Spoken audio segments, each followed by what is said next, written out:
What we done started. Look at what we done started. This the people party. What's up, party peoples? Talib Kweli, the MCEO, the BKMC. Welcome to another edition of the People's Party. I got my lovely and talented and always funny and always thoughtful co-host Jasmin Leigh in the house. Give it up for Jasmin Leigh.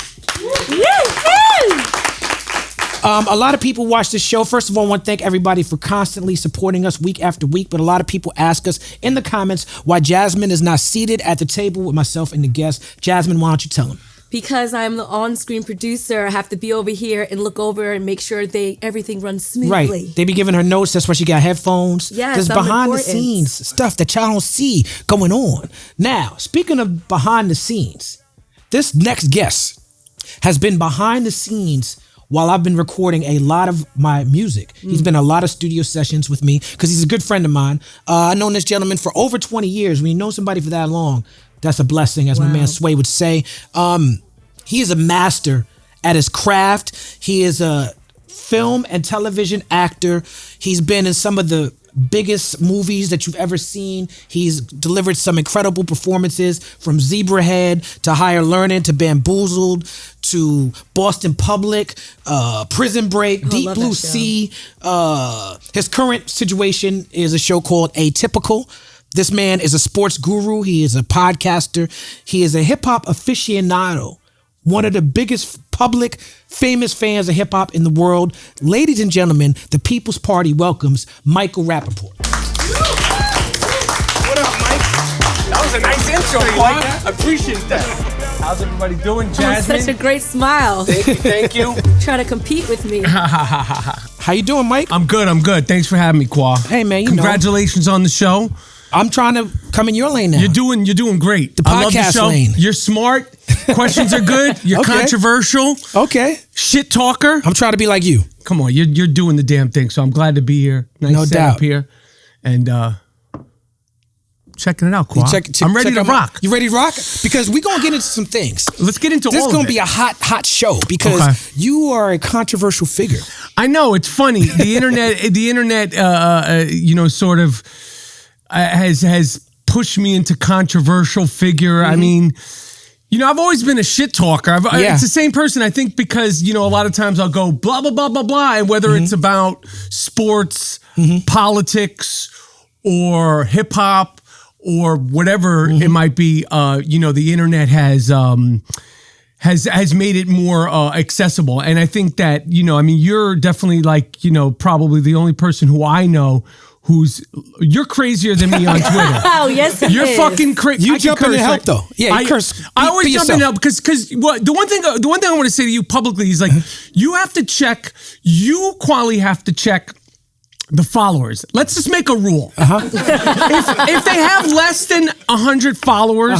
Talib Kweli cannot respond. See, I don't agree with that. Let's say less than 50. Because Can we have to make a number? Somebody. We can't make they could be a fucking robot. They could be. They could be a robot. Here's my argument to that. Because I'm nuts like you. I'm not judging. And you do. And the reason why he has permission to say this is because unlike a lot of people, they don't say shit. You jump in and help. So if you see me arguing with a fucking robot, you'll jump in and be like, "Hey, you fucking bot," or whatever. Because I don't like because I know you and I know your sentiment and I know your intention and I know your who you are. I just sometimes I'm like, Kwa, let's pick a number. We have to pick a 75 followers. No, see, here's why I push back. 65. Here's where I push back. No, not all trolls. All trolls matter.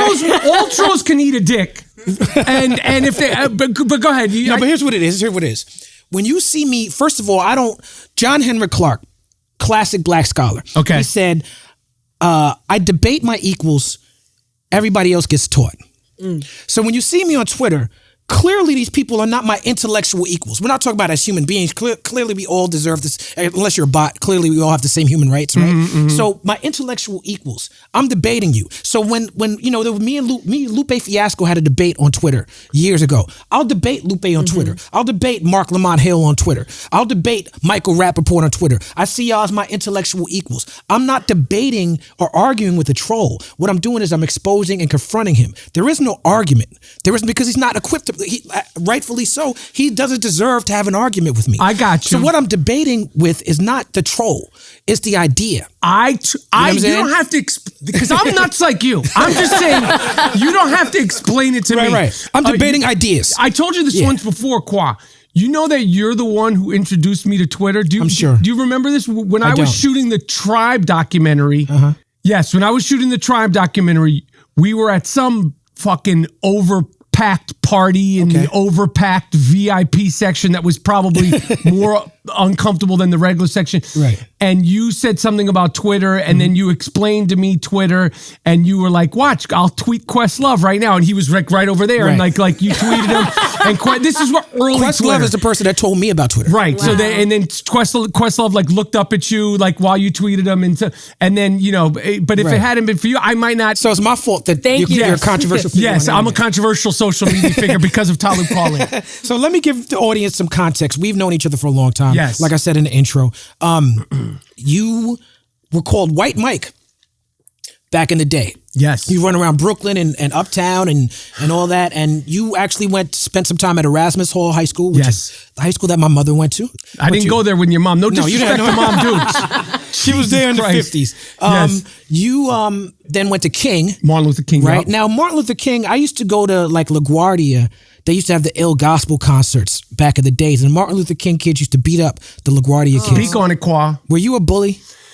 I wasn't, that wasn't me, but I was around the bullies. But, bully adjacent? I was bully adjacent, yeah, because at the time, like, I was so in my hood street shit and in my White Mike shit, and it was basketball, hip hop, and talking shit. Like, that's all it was for me. Like, we're so young, so young. So, like, Erasmus Hall was, the thing about Erasmus Hall High School at the time, it made Martin Luther King High School look like a fucking private school. It was Brooklyn. Erasmus Hall was it was Brooklyn. Nuts. And King was bad. When Special Ed talks about, I got the Army Brigade in that record. I was in high school with Special Ed. Yeah. Which was crazy because Special Ed used to do graffiti, and the way he wrote, it looked like he was actually in Special Ed.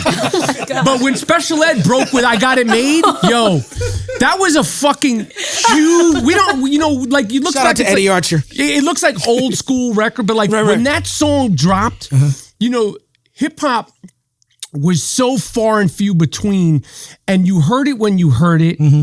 You got it when you got it. But Special Ed, during that I Got It Made, I remember I went to go see him at the Apollo with a few other people. Yo, I swear to, I was on the balcony. The fucking place was like, it was like rocking. Yeah. Like, you could feel the fucking shit. That's a real record. A record. Yeah, that's a real record. So I remember I left, I think it was the next year when I was in King when that dropped, and I was like, oh shit, that's from Erasmus Hall. Right. So yeah, that was a cool thing because when we talk about hip hop, I remember when I first met you, like I was always like, who's doing this, who's doing that, and when you guys coming out with this, and when you coming out with solo record, and when is Tribe gonna make another record? But I remember when in high school in New York, you would hear about certain people that went to certain high schools that they were famous. Like I remember I saw MC Lyte on the bus on my way to Erasmus Hall. I think she went to She went to either Bishop Lachlan. Yeah, one of them. But I remember I saw her like on the bus. I was like, oh, fucking MC Lyte. And you'd hear about tipping them, going to Murray Burcham. And you'd hear about Brand Newbie. And, but these dudes are in your head, they're fucking stars. Yeah, you see them on the buses and the trains. I saw a lot of rappers on the trains. Fushnikins, I saw on the train. And you're like, I saw LL Cool J on the train. Did you really? You saw LL? Yeah, he had his leg rolled up and everything. So why was you talking crap about me being on the bus then, Talib? If all of these famous people are on the bus, I was in high school. I wasn't in LA. Okay, all right. The bus in LA is a whole different thing. What are you talking about? Yeah, that's true. Right. The bus in LA is a whole different thing. But seeing LL on the train would have fucking bugged me out. Yeah, because LL, he was already LL. Huge, yeah, but it was in that era where he was like so huge that he had to show people he could still keep it real. Right. You know what I'm saying? But he must have been young though. Yeah, LL started when he was 16. So when 15 with the hat. Yeah. That motherfucker's been more famous longer than he's been he's like a child star. That's right. And he said in an interview recently that he's never been as famous as he is since CSI. I'm sure. He said, like, everything I've done in rap, it pales in comparison to the fame from CSI. The recognizability. Not that he shits on it, but he understands the fame situation. And worldwide, that show's a worldwide show. Those CBS shows are worldwide. So I recently found, speaking of hip hop, I found footage of my studio session from Beautiful Struggle, and it's you, me, and Dave Dar and Corey Smith in the studio. And we're being filmed, and I don't think any of us really understood that we were being filmed because we were all acting very natural. And I got to see myself, I was telling Jared, see myself acting natural, which I don't get to see. When I see myself on camera, I'm aware of the camera. So I'm always on, I'm performing. So it's like when I see myself, whether I'm having a conversation or doing a music video, I'm like, I'm performing. In this footage, I'm like getting EQ, like I'm asking you, what do I get a sick person? You're like, oh, Theraflu. I'm like, yeah, Theraflu's the shit. Like, that's the conversation we're having. That's cool. You know what I'm saying? And then we have a conversation about, you were like, Kweli, I did this rap record. And it was a record called How to Rob an Actor. Yeah. And you were talking about how Mr. Eon and Mighty My from the High and Mighty helped you out. But you were like, yo, the bars Mr. Eon gave me were about my movie career. And I want to get at these actors, these trucker hat wearing motherfuckers. Ashton Kutcher and them. Yeah, that's what you said. And it was like, you played this rap song. And, you know, the rap was, it sounded like an actor trying to rap. Yeah, I know. But the funny part, at the end, you're like, fuck a trucker hat. Rapping is fucking hard, man. It's I'm fucking playing for you. Oh shit! Yeah, it was a spoof on How to Rob an MC. Yeah. 50. You said I want to do it like 50, but like funny. Yeah, well, it might not have been that good, but you know, those motherfuckers had me on. It was the first time I ever had a brownie. They had me on a weed brownie. And this is like 2001. You're talking about High and Mighty. Yeah, they had me. And the reason why High and the Mighty, because I would that song that they did with Mos and all the B-boy document. Yeah, that was one of my shit. Anyway, yeah, so my rapid career was a one and done thing. And it's disappointing because in my head I have flows. Right. Like I have the flows to the beats. Like sometimes I'll listen to beats and I would do it like this, but nothing comes out.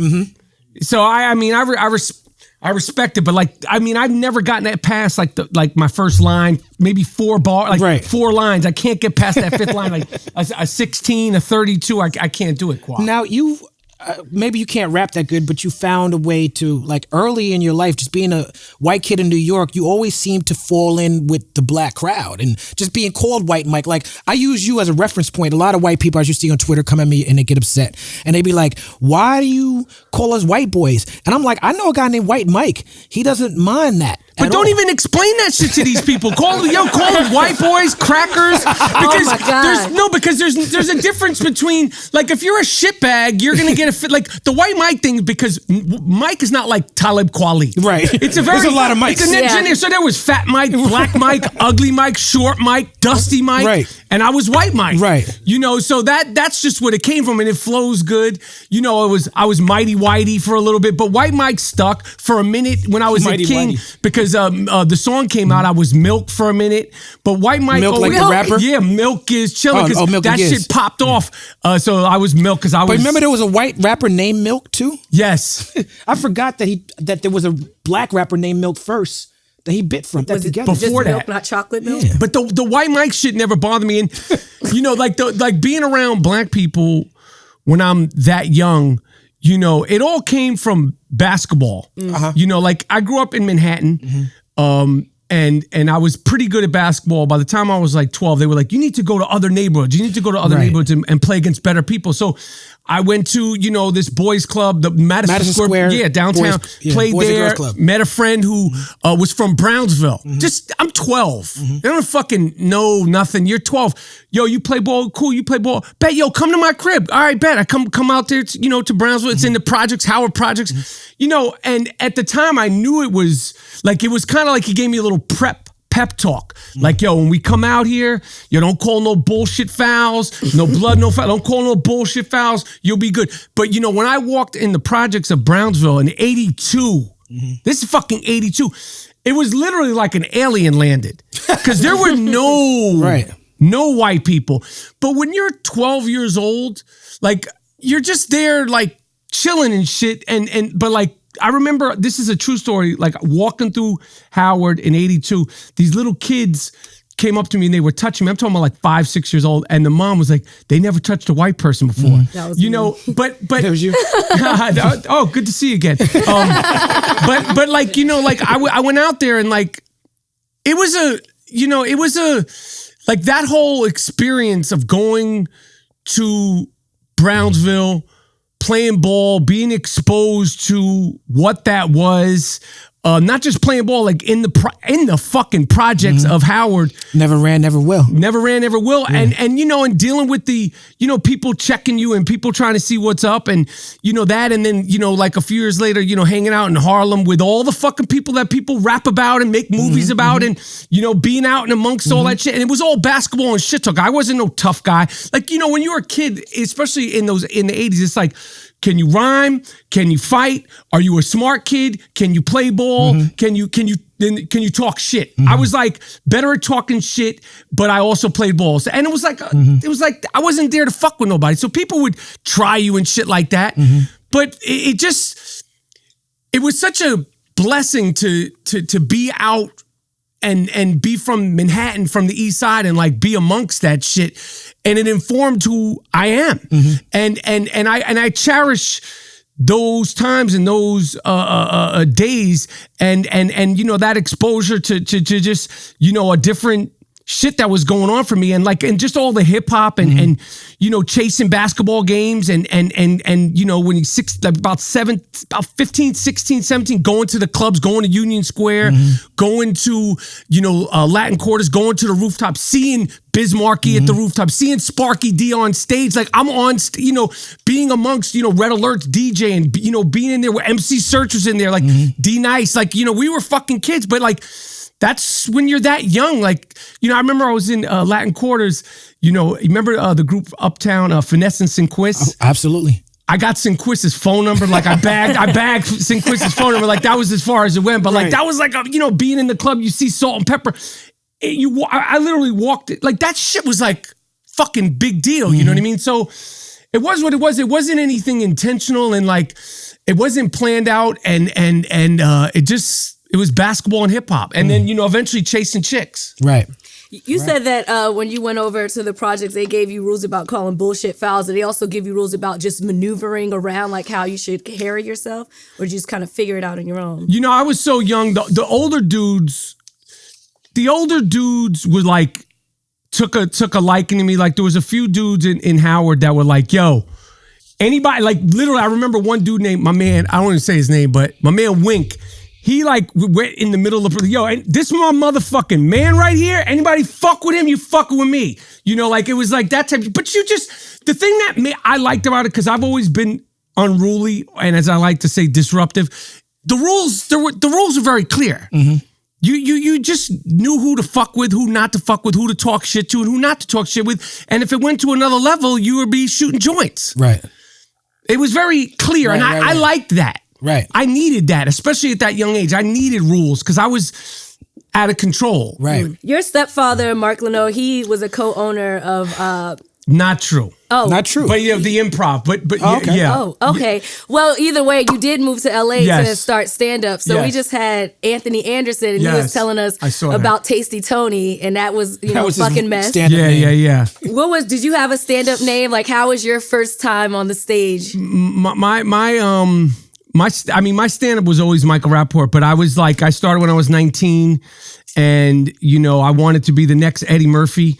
Like I wanted to be Eddie Murphy. I wasn't anywhere near that level of talent, but like my stand-up was just young, shit-talking New York attitude, and I didn't love stand-up the way I eventually wound up loving acting. But in my head, I was like, I'm going to do stand-up, and then I'm going to get on a sitcom, and I'm going to do the way stand-up comedians start acting. I didn't think about being a dramatic actor until from stand-up I got called into auditions to act, and literally the first time I read scenes, like I had a sides with me, like I was like, this is what I could do. Right. This is what I love. This is what I could do. It came more natural than basketball. Wow. And it was like, this is what I'm doing. Like, and I was like, I remember it clearly. Like, I was like, this is what I'm doing, and that's it. And then that's just like what I did. And I got auditions quick, and was able to it was just good timing. I got a couple of roles, And then they had a film called Zebrahead, and I was 21. And my agent, my first agent was like, this part, they kind of have somebody that they're really interested in, but you should go to New York. And I flew myself to New York because I had been living out here for a couple of years in LA. And at the person that they were thinking about giving the part to was Adrian Brody. Okay. And I remember I was at you dissed him in your How to Rob Actor song. I remember and then took his job.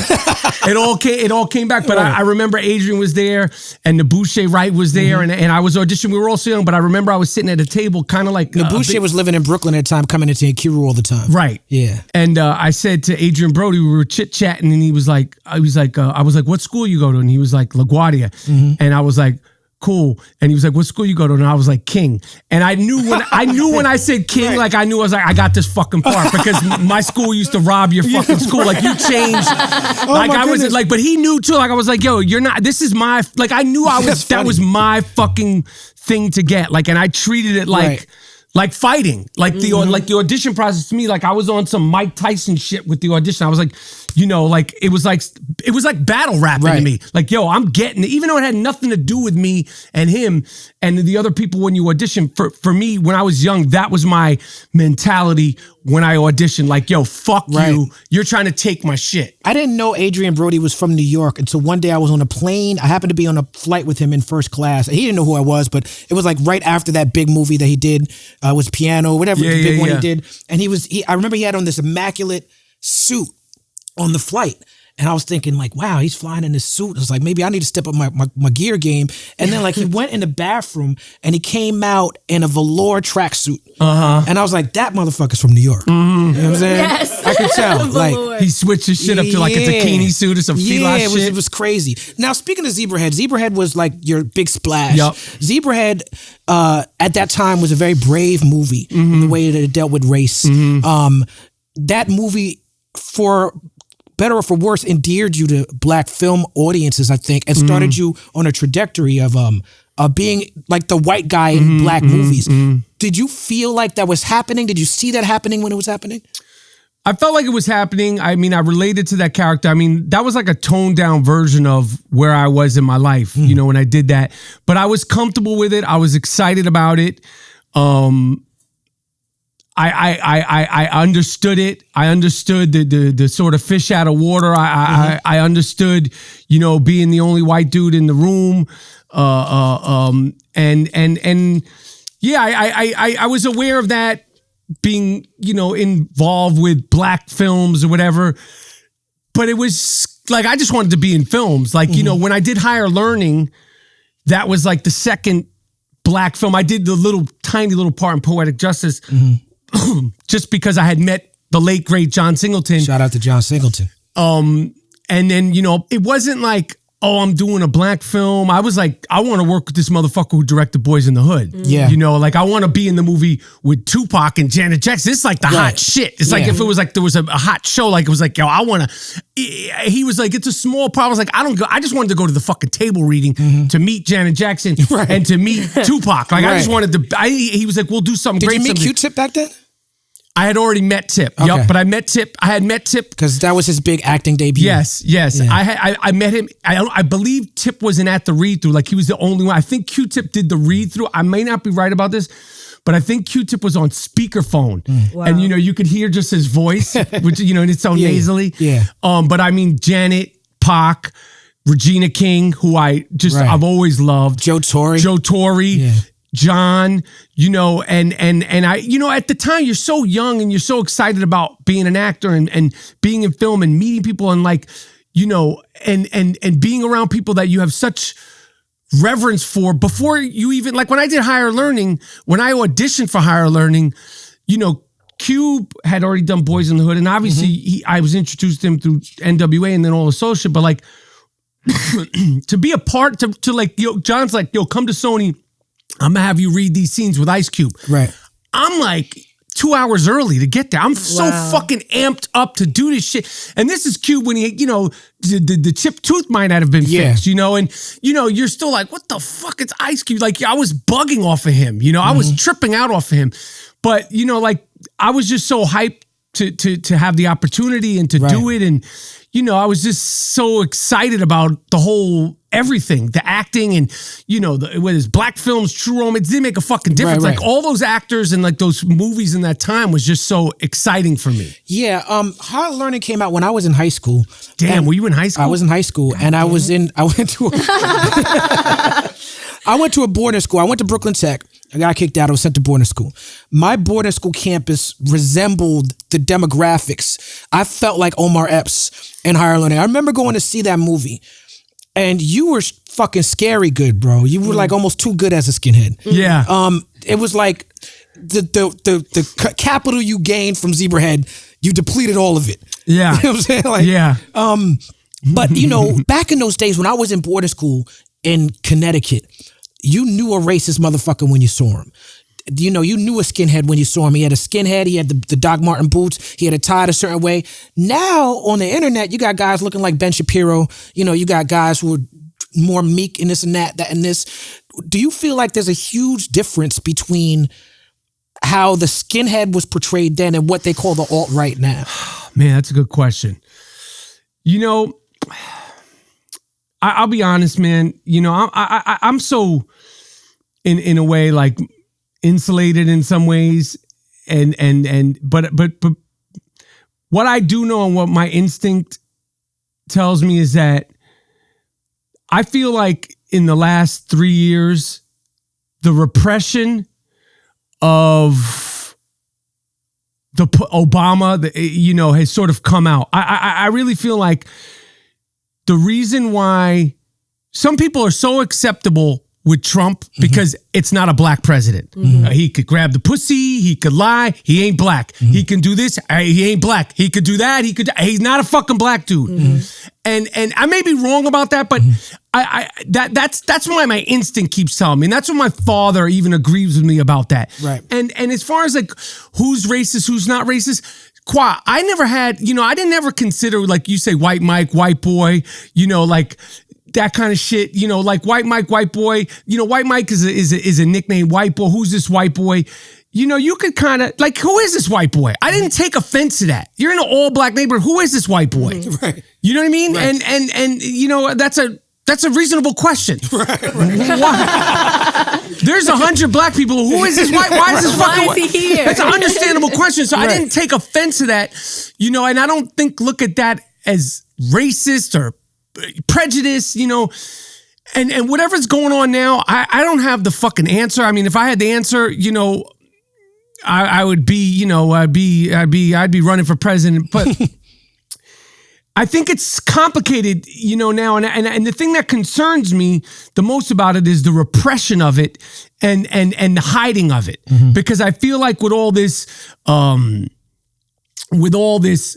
across the board, with Me Too, with the internet, with the constant search for America's next top racist, for the judgment, for the, castration, for, the Louis C.K., for all of it. The good, bad, the Harvey Weinstein being the most extreme and the Louis C.K. being in the in-between and, all the other, like all of it. I don't want to single anyone out.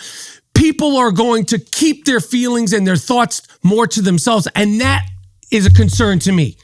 I like when you say you like it was the lines were more clear, so there's not these aversions and but for me, like, as far as like the Trump shit and I don't know if we're going to talk about it or whatever, but for me, like, you look at like Trump and why people at this point would still support this person as president, whether he's got your fucking 401k better and this, for a lot of people, and my gut tells me they're like, at least he's not a fucking black dude. At least I don't have to fucking see this fucking black guy. Right. And that's crazy to me. And as far as racism and all that shit, like I never growing up in New York City, like black, Jew, Spanish, Puerto Ricans, all that, we're all together. I never had anyone say anything to me, to my face to this day about being Jewish, only online. Right. You Jew this, I'm like, people really think like this? Right. Yeah.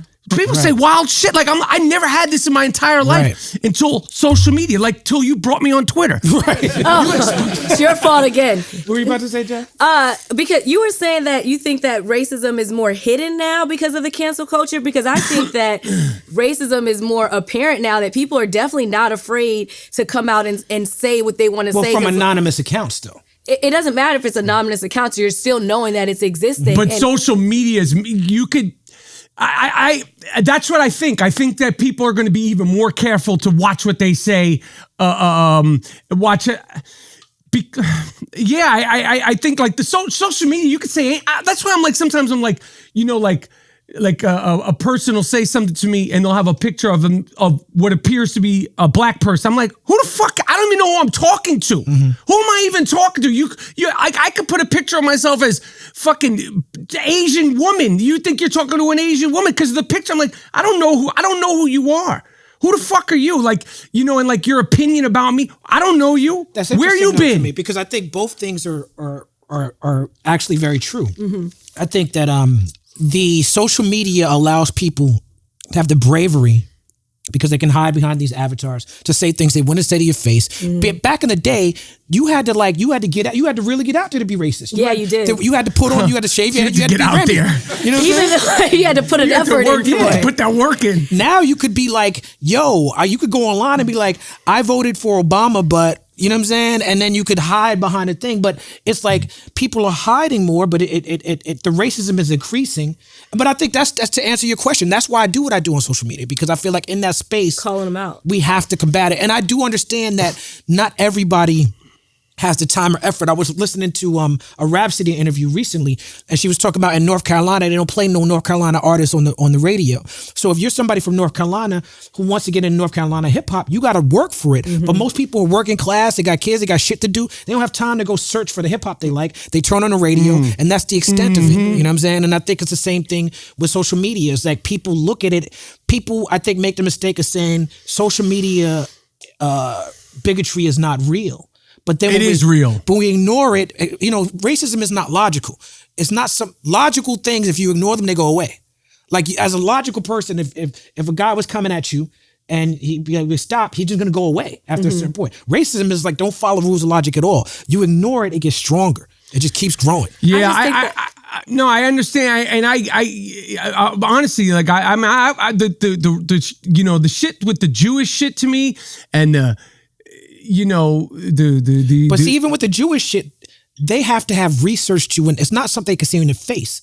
And that's where these conversations get, I guess, crazy. Because as a black dude, they just how the fuck do they know? Because a lot of people think I'm Irish. Yeah, I don't know. I mean, I just never heard no shit like that. Like I'm like, fuck you. Well, the world is definitely getting very anti-Semitic. Yeah. Y'all catching up. The world is catching up with the anti-Islamophobes, with the Islamophobes now. Like in the 9/11 era, it was very much about we hate Muslims. The Trump era moved in on the we hate Muslims, but Trump empowered Nazis. He empowered far-right ethno-nationalists. They feel very empowered. He said they're very fine people when they marched. They're out there murdering people. You know, in New York. Very fine, both sides. Very fine people on both sides. Yeah, even in black communities, there are strains of anti-Semitism, but they're fed by very ethno-nationalist, fascist, far-right. The black people in the black communities who go against Jews, the stuff they reading is some straight up white supremacist shit. They just don't. They don't know. It's coded and cloaked. And so you have this thing that happened just in New York, where this guy ran up in the house. What they're having as a Hanukkah celebration. And in New Jersey too. And New Jersey shot up a bunch of Jewish people. Yeah, we don't know what the fuck. You know, you got the guy it was a guy in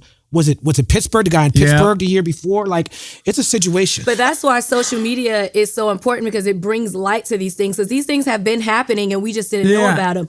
And then when you talk about cancel culture brings out more racists. Because when that dude that got kicked off of SNL for talking about Asians and stuff like that, how many people came to his what the fuck? How many people were rallying for him? Like, oh no, let him say it. Those are all racist. So now we know, point them out. Okay, you're racist, you're racist. So it's not making people, feel like they can't say more. It's bringing out more of the hate, so we know where it is and know how to eliminate it. I get it to a certain extent, and I agree. But like the dude, the SNL dude, like that. You seen his comedy?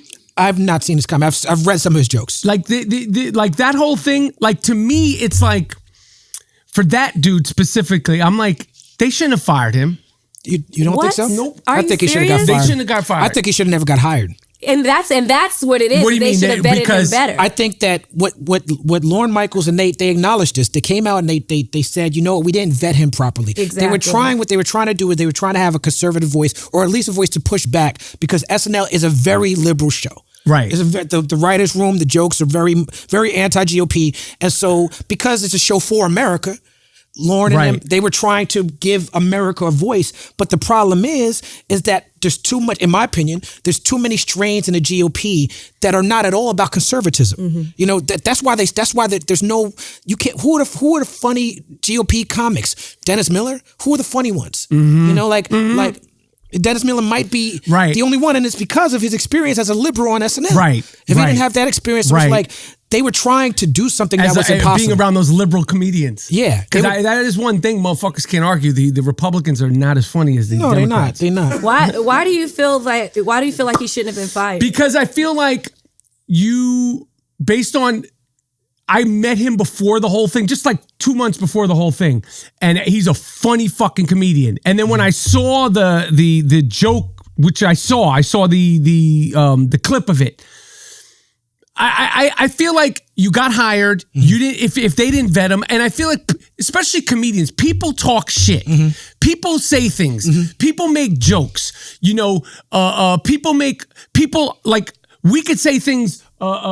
When the cameras are rolling over there, that won't be taken out of context. That's right. So, you know, and that to me, it's like, you know, you hired him, you know, and no one's, I just think it's some bullshit. I'm not saying that. I just don't think it's like, and then what do you want to do? Put him on an island? Like, what's the punishment? I mean, that is his punishment. He does not get to work for SNL. Yeah, he lost the job. Right. And he'll be fine. I think he'll be fine. People are going to come see him no matter what. This will probably raise his profile. So as a white comic who's what they call punching down, right? He's doing jokes about marginalized people.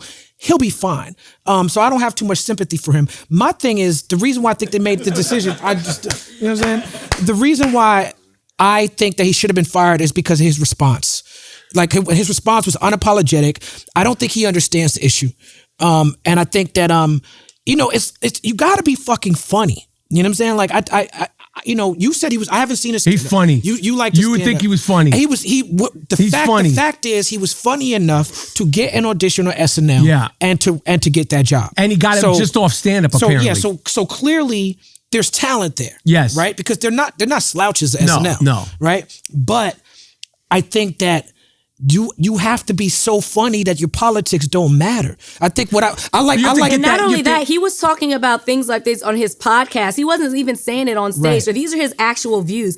We don't want I agree with that. people on TV that are going to be hateful to any particular group.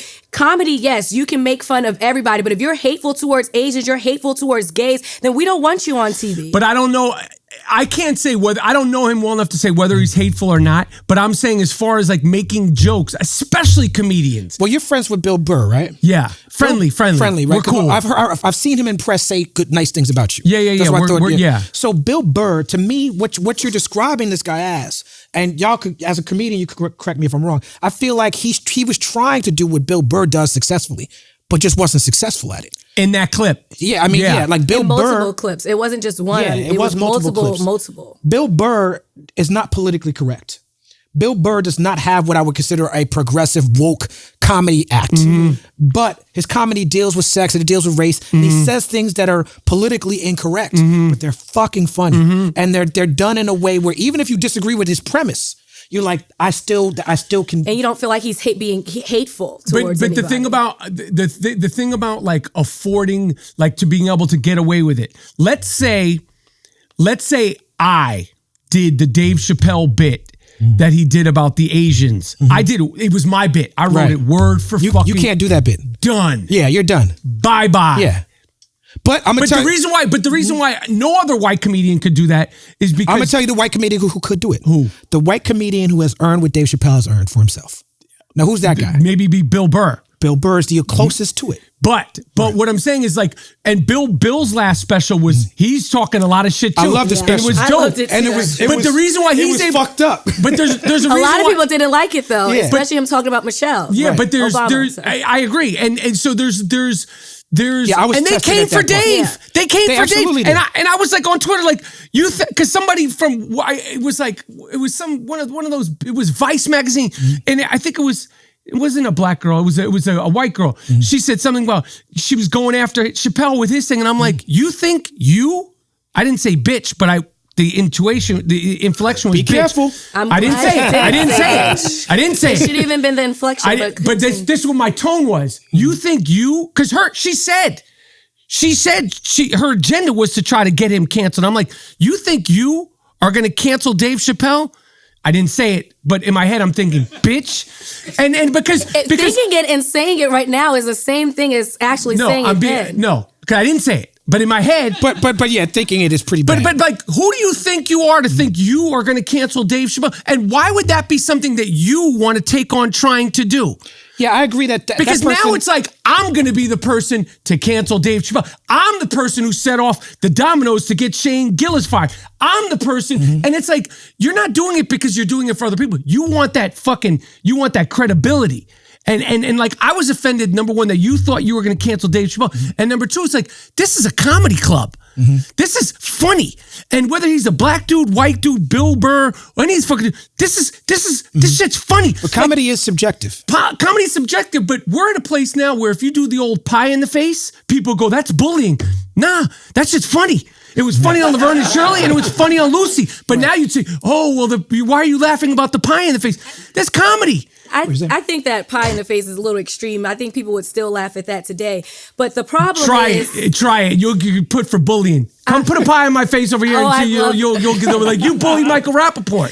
I think that the problem is like for Dave Chappelle, number one, Dave Chappelle is not, it has, like you said, he's earned the right to do what he wants to do. He's not, and he's From his also, work. I agree, but he's why? also not trying to be Mr. Oscar host. He's not trying to be that guy. He's doing his stand-up specials and that's it. So you can't cancel somebody that's not trying to be Mr. America. But the problem is that you have all of these comics that are going on stage and being racist and trying to mask it as comedy. It's not always comedy. It's just racism and it's just hate if it doesn't make any sense. Dave Chappelle, what he did with the alphabet people, and I'm an alphabet person, I was not offended at all. He still taught you something and it made you feel relatable. He talked about and tried to make you normalize these people that people try to put inside of a box. He didn't just go and spread hate. That's what a lot of these comics are doing. I don't know. And trying to say it's comedy. I hear you, but as far as like if I did word for word that fucking Asian thing, bye Michael Rapaport. Right, You're but you right, haven't because earned, you're a white You haven't man. earned his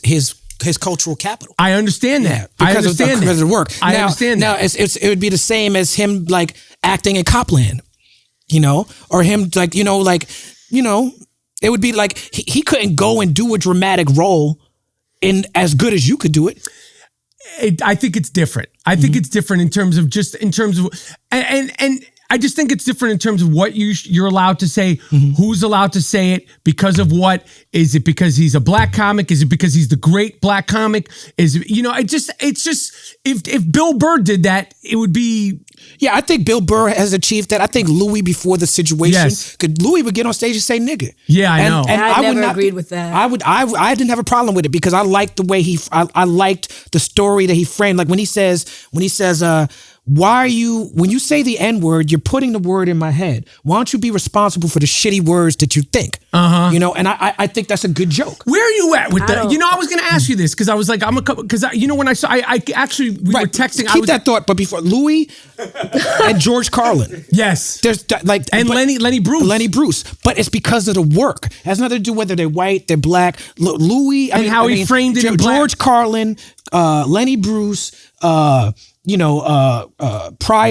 and then in the new era, Murphy, Rock, Chapelle, they can do stuff that the genius of the comedy is so ill that it brings you in. But anyway, we about to say. No, I agree with you. I was going to ask you because I said, where are you at with the word? Because I complimented you when you had a game on the show. There was a clip that made me watch the rest of the episode. But I was like watching you and I was like, you guys end this. And I was like, why at this point end this? And like, I'm like, you're like, you're known as a wordsmith, right? And I'm like, why is Qua and at this point? Because everything that's my mother be asking me that.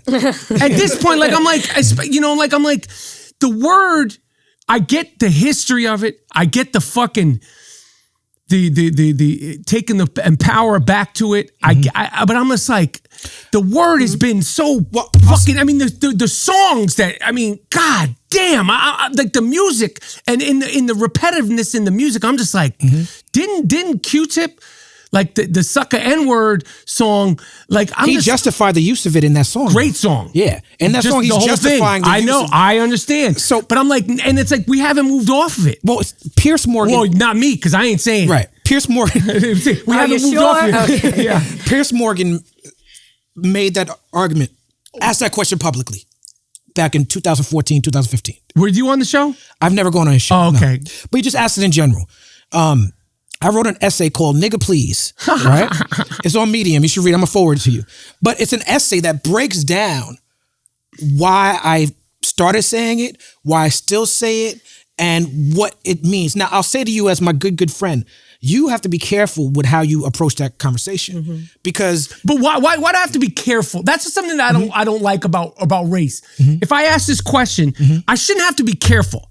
Like, I'm asking the question from a genuine place. It shouldn't be. This is a thing I think is fucked up with race. It's like you say you have to be careful. I go, no, I don't have to be careful. And you know what? I could say something to piss you off. You could say something to piss me off, and it doesn't have anything to do with race. But what you were talking about is we can do that to each other off the cameras. Once we have these cameras on, we have to understand that we're having this conversation public. Like, you and me might be able to say something to each other privately that I wouldn't say. So now, when you talk about, you said, I feel like I'm genuine. I know for a fact you're genuine. I know for a fact that your intention is damn near perfect when you ask this question. But when it comes to oppressed people, yes, the intention doesn't matter. It doesn't matter how genuine you feel. The fact is that by not understanding and questioning it in that way, you have to be, that's why I said be careful. I didn't say you can't participate. I got you. But you have to be careful with how you introduce yourself to the conversation. I got you. Because you could do it in a way that's harmful by mistake. And when you're harmful by mistake, it still causes it to harm. I get you. You know what I'm saying? So and it's better to say it than type it. Because if you tweet, that's what, like the Twitter thing. Yeah. When there's no like if I did it on a video, it's one thing. But if you see on Instagram or on this, it's one thing. But if you ask that, like when there's no inflection or tone, or you could hear the genuineness, you get fucked up. That's one thing about Twitter that's fucked me up. But go ahead. Sorry. Now one of my favorite True Romance is a fantastic film, right? And one of my favorite scenes from it is Chris Walken and Dennis Hopper talk about eggplants. So good. Like talking about, and if you haven't seen this scene, please go watch True Romance. Mike is in it. Just look up the scene because it's so But fucking the best brilliant. part of the scene is when he says, you know, your grandmother might be, your great-great-grandmother fucked a nigga, and you're half eggplant. And then Chris Walken shoots him. He says, why did the Don shoot him? He said he called the Don a nigger. He said the Don was black, right? And then you got this character, Gary Oldman. He's white boy day. Right? Drexel, yeah. Yeah, Drexel. He's talking what a good line. Yeah. You thought it was white boy day. You thought it was white boy day. I quote that one too when they get mad. I quote it too. Now, what I want to ask you though, your journey to LA reminds me of your character in that movie. Your character in the movie was a guy who was trying to be actor. Like he was friends with the guy. Was Clarence was his name? Yeah. He's friends with Clarence. He's trying to be actor. His roommate is Brad Pitt. Yeah. Floyd. Whatever happened to that dude, Brad Pitt? To Floyd? I don't know what happened to Floyd. I just saw Brad Pitt kick Bruce Lee's ass in the Tarantino movie, which I thought was strange. Tell me about being in that movie, because Tarantino wrote that movie, right? It was everything you could imagine. I was that character in terms of the earnestness and excitement about getting my big break. And I was originally going to do another part, a smaller part. And the casting director they couldn't find it. That character was written for a black dude. It was in the script. It was a black dude. It was the same dialogue and stuff like You that. taking roles for black people jobs. too? Fuck God that. damn it. Fuck that. I guess they couldn't cast it. They couldn't find the right dude. That's what they told you. That's what they told me. They could have got Don Cheadle. Yeah, exactly. exactly. He would have been good. Yeah. You know, and I auditioned, and I was that dude. I guess it was White Boy Day. It was White Boy Day that day.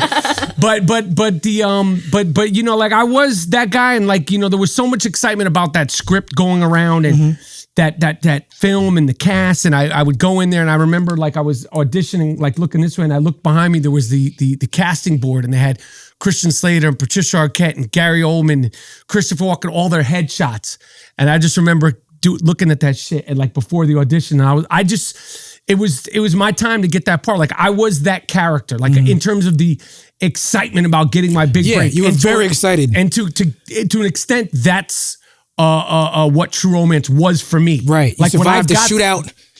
That was me. Like I got that part. Like I was like, I got the part. Like it was just meant everything to me. Which is a line from the movie. Yeah. Do you go into, because like you said the same thing for your other movie, do you go into every audition like this is my part, or do you like specifically like pick what you audition for and go for the things you feel like, oh, I got this? You know, I don't have to audition as much as I used to. Sometimes you have to read for things. Sometimes you know, it'll be an offer. Sometimes it'll be a meeting. But when I have to audition, like my back hairs go up. Like I've always been a good auditioner, and as far as acting, you know, like being a good auditioner could almost be like being a good freestyler and being a good songwriter. It's a totally different skill. Like, you know, some great actors, they're just too freaked out by the fucking process of auditioning. I didn't like it, but I was always leaned into the shit. Right. So at this point, if I have to audition, part of me takes it personal, and I'm like, I'm coming to fucking get this shit. You know, and now you kind of know like what you're right for, and you know what you'll get cast for, and you know, but as far as actors, like, you know, especially young actors, like I tell them when people ask me, like, if you're like a audition actor, like, it don't have nothing to do be you. You might do the best. They might want like you. The girl might be 5'4" and you might be 6'3", and it just means like you can't be a foot taller. The girl might have blonde hair, and they might want a brunette. You can't coach height. It's just certain things. It just might not be what they have in their head. So much of it is like it's like pictures of what they have in their head. It just might not be your thing. It's hard not to take it personally. I never took it personally when I didn't get parts. Like I was like, fuck them. Let's go to the next thing. And I still do that. But you know, it's part of the thing. But it's a totally different skill. It's like you know, rocking freestyle in Washington Square Park, right? Or can you make a fucking song? I'm not sure how true this story is, but I heard a story that when Will Smith came to Hollywood, he set his sights on alien pictures and space pictures, because he's like, alien and space pictures always make hundreds of millions of dollars, so I'm going to focus on that. And we had Anthony Anderson on. He talked about being specific. You worked with so many different people. You know, like we'll talk. I want to hear about working with like De Niro and DiCaprio, but like working with Will Smith. You were on Fresh Prince, and then you worked with him again in Hitch. Are there lessons from working with Will? Will Smith has always been Will Smith in terms of like that sort of essence that he has. You know, he's always very positive, always in control, and he's got that fucking charisma. He just has that charisma. You know, there's just a Libra? Yes, Will Smith is a Libra. She thinks she's Miss Cleo. So you know, I mean, I didn't like groove with him and rock with him like those both. Like Fresh Prince was in and out quick, and Hitch was kind of like the director. I didn't really like the director, and Will was cool. So it was little things, but like he definitely, you know, was the motherfucker in the room. But just there's like a lightness about him. I'd say there's a lightness about him. Out of all the present day stars you've worked with, like Will Smith and Leonardo DiCaprio and Brad Pitt, like when you saw them back in the day, did you just look at them and be like, oh, they're going to be a star? DiCaprio, 100%. Brad Pitt, 100%.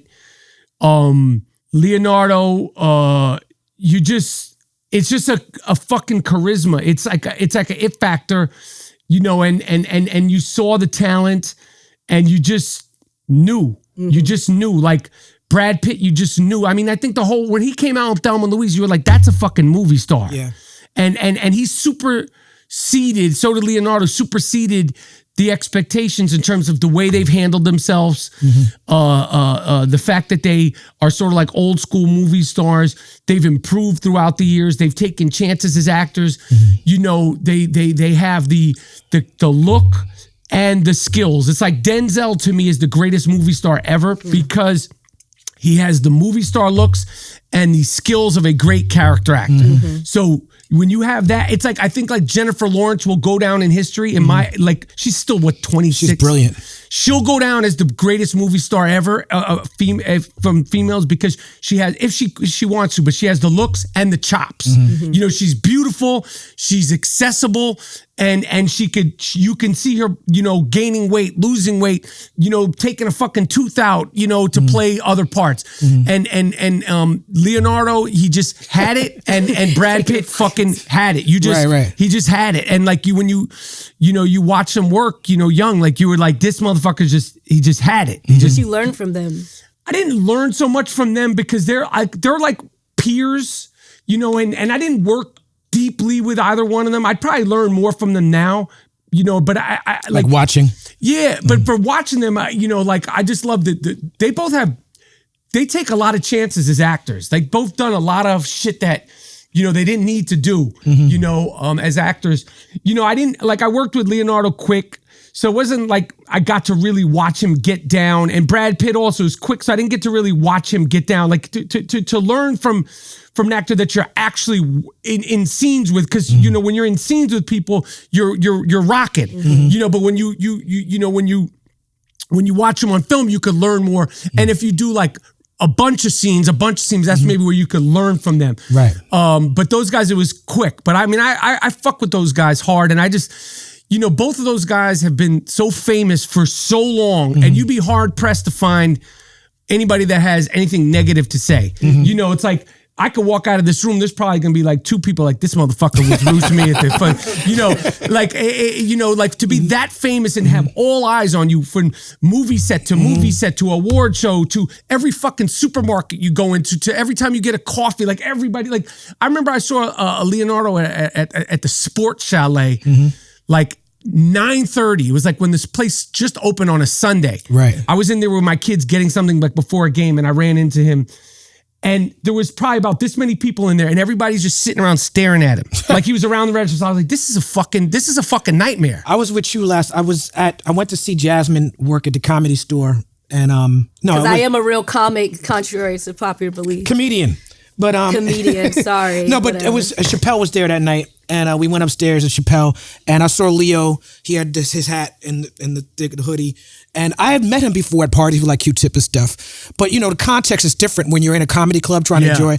And I was standing next to the bathroom, and he comes to the bathroom. I'm like, "What's up, Leo?" And he gave me like the. He didn't. No, because in that moment. I recognized what it was. I didn't take offense to it. In that moment, he was like, I'm here to see a comedy show, see Dave Chappelle. There's so many people who want to speak to me that I got to protect my energy. He's not even trying to make eye contact to even give out his energy unnecessarily, because you never know what that could be. Yeah, you know what I'm saying? I get it. I mean, them motherfuckers are on some other level of fame shit. You know what I mean? It's a lot. You know, I mean, he went from teen heartthrob, which... That's got to shock the soul. You know, I'm not saying like, oh, he's, you know, been a prisoner in an Iraqi war camp, but that's sort of like, you know, Michael Jackson, you know, Eddie Murphy, Madonna, Justin Bieber, like that fame, it's historically, it doesn't work out well. You know, and he had that for like that Titanic was like, you know, that's gotta fuck with you, you know, and you know, he can't get a coffee without people like, everybody. He can't even go to the bathroom at a comedy club. Nah. Exactly. Now Talib Kweli of all people that know him. So so I get it. So anyway. He's good friends with Q-Tip. Yep. Your love for hip hop made you want to direct this Tribe Called Quest documentary. And for all intents and purposes, there was some drama surrounding that documentary when it first came out. But for my money, I, as a fan of you and a fan of Tribe Called Quest, I liked the documentary a lot. I thought it told a necessary story. The initial trailer for the documentary was online, and it was called Beats, Rhymes, and Fights. And when you came to, we talked about it, I was hanging out around you. There's a story that Q-Tip didn't like the first cut or the first way that the documentary was coming out. Is that true? Yeah, I mean, there was the the first trailer was a trailer that got, this is a true story, that got taken from the editing house and posted online. Okay. So it was just like an idea. It was an idea. And the beats, rhymes, and fights was just something that like, it was just like a play on beats, rhymes, and life. Right. And that came out. But yeah, I mean, there was things that all the guys and rest in peace to Fife too, by the way. To Fife, yeah. And I mean, there were certain things that everybody didn't like at one point. And that was one of the challenges of the documentary and any documentary. And when you're telling a story of 4 guys, including Jerobi, that spans, 20 plus years, that they're a group that, has some dysfunction, and that the guys had, their things that they didn't agree on amongst themselves. When you tell certain things, and people were being very candid, and it wasn't just tribe guys, it was guys from, in the native tongue collective, right. That were sort of, sharing things that would make other people uncomfortable. Understandably, there's certain things that didn't that Q-Tip didn't like, and we butted heads on it, and eventually we came to a happy medium, and I think that we put out the stuff that needed to be in the movie. My intention was never to make anybody feel uncomfortable. Like, I had a love affair with A Tribe Called Quest, and I wanted to make the movie out of love, and I didn't know that there was any strife between the group. Right. I didn't know when you went into it, you didn't. I thought it was going to be like this homage, just how did you make this song? How did you make that song? And then the story got deeper. And then, of course, Fife, with dealing with his health stuff, it gave, it became this more realistic, accessible human story. So, I eventually we came to the medium, and I'm so glad that we were able to do it. And at the end of the day, the guys were all happy with the film, and I was happy with the film. And, me and Q-Tip are still friends.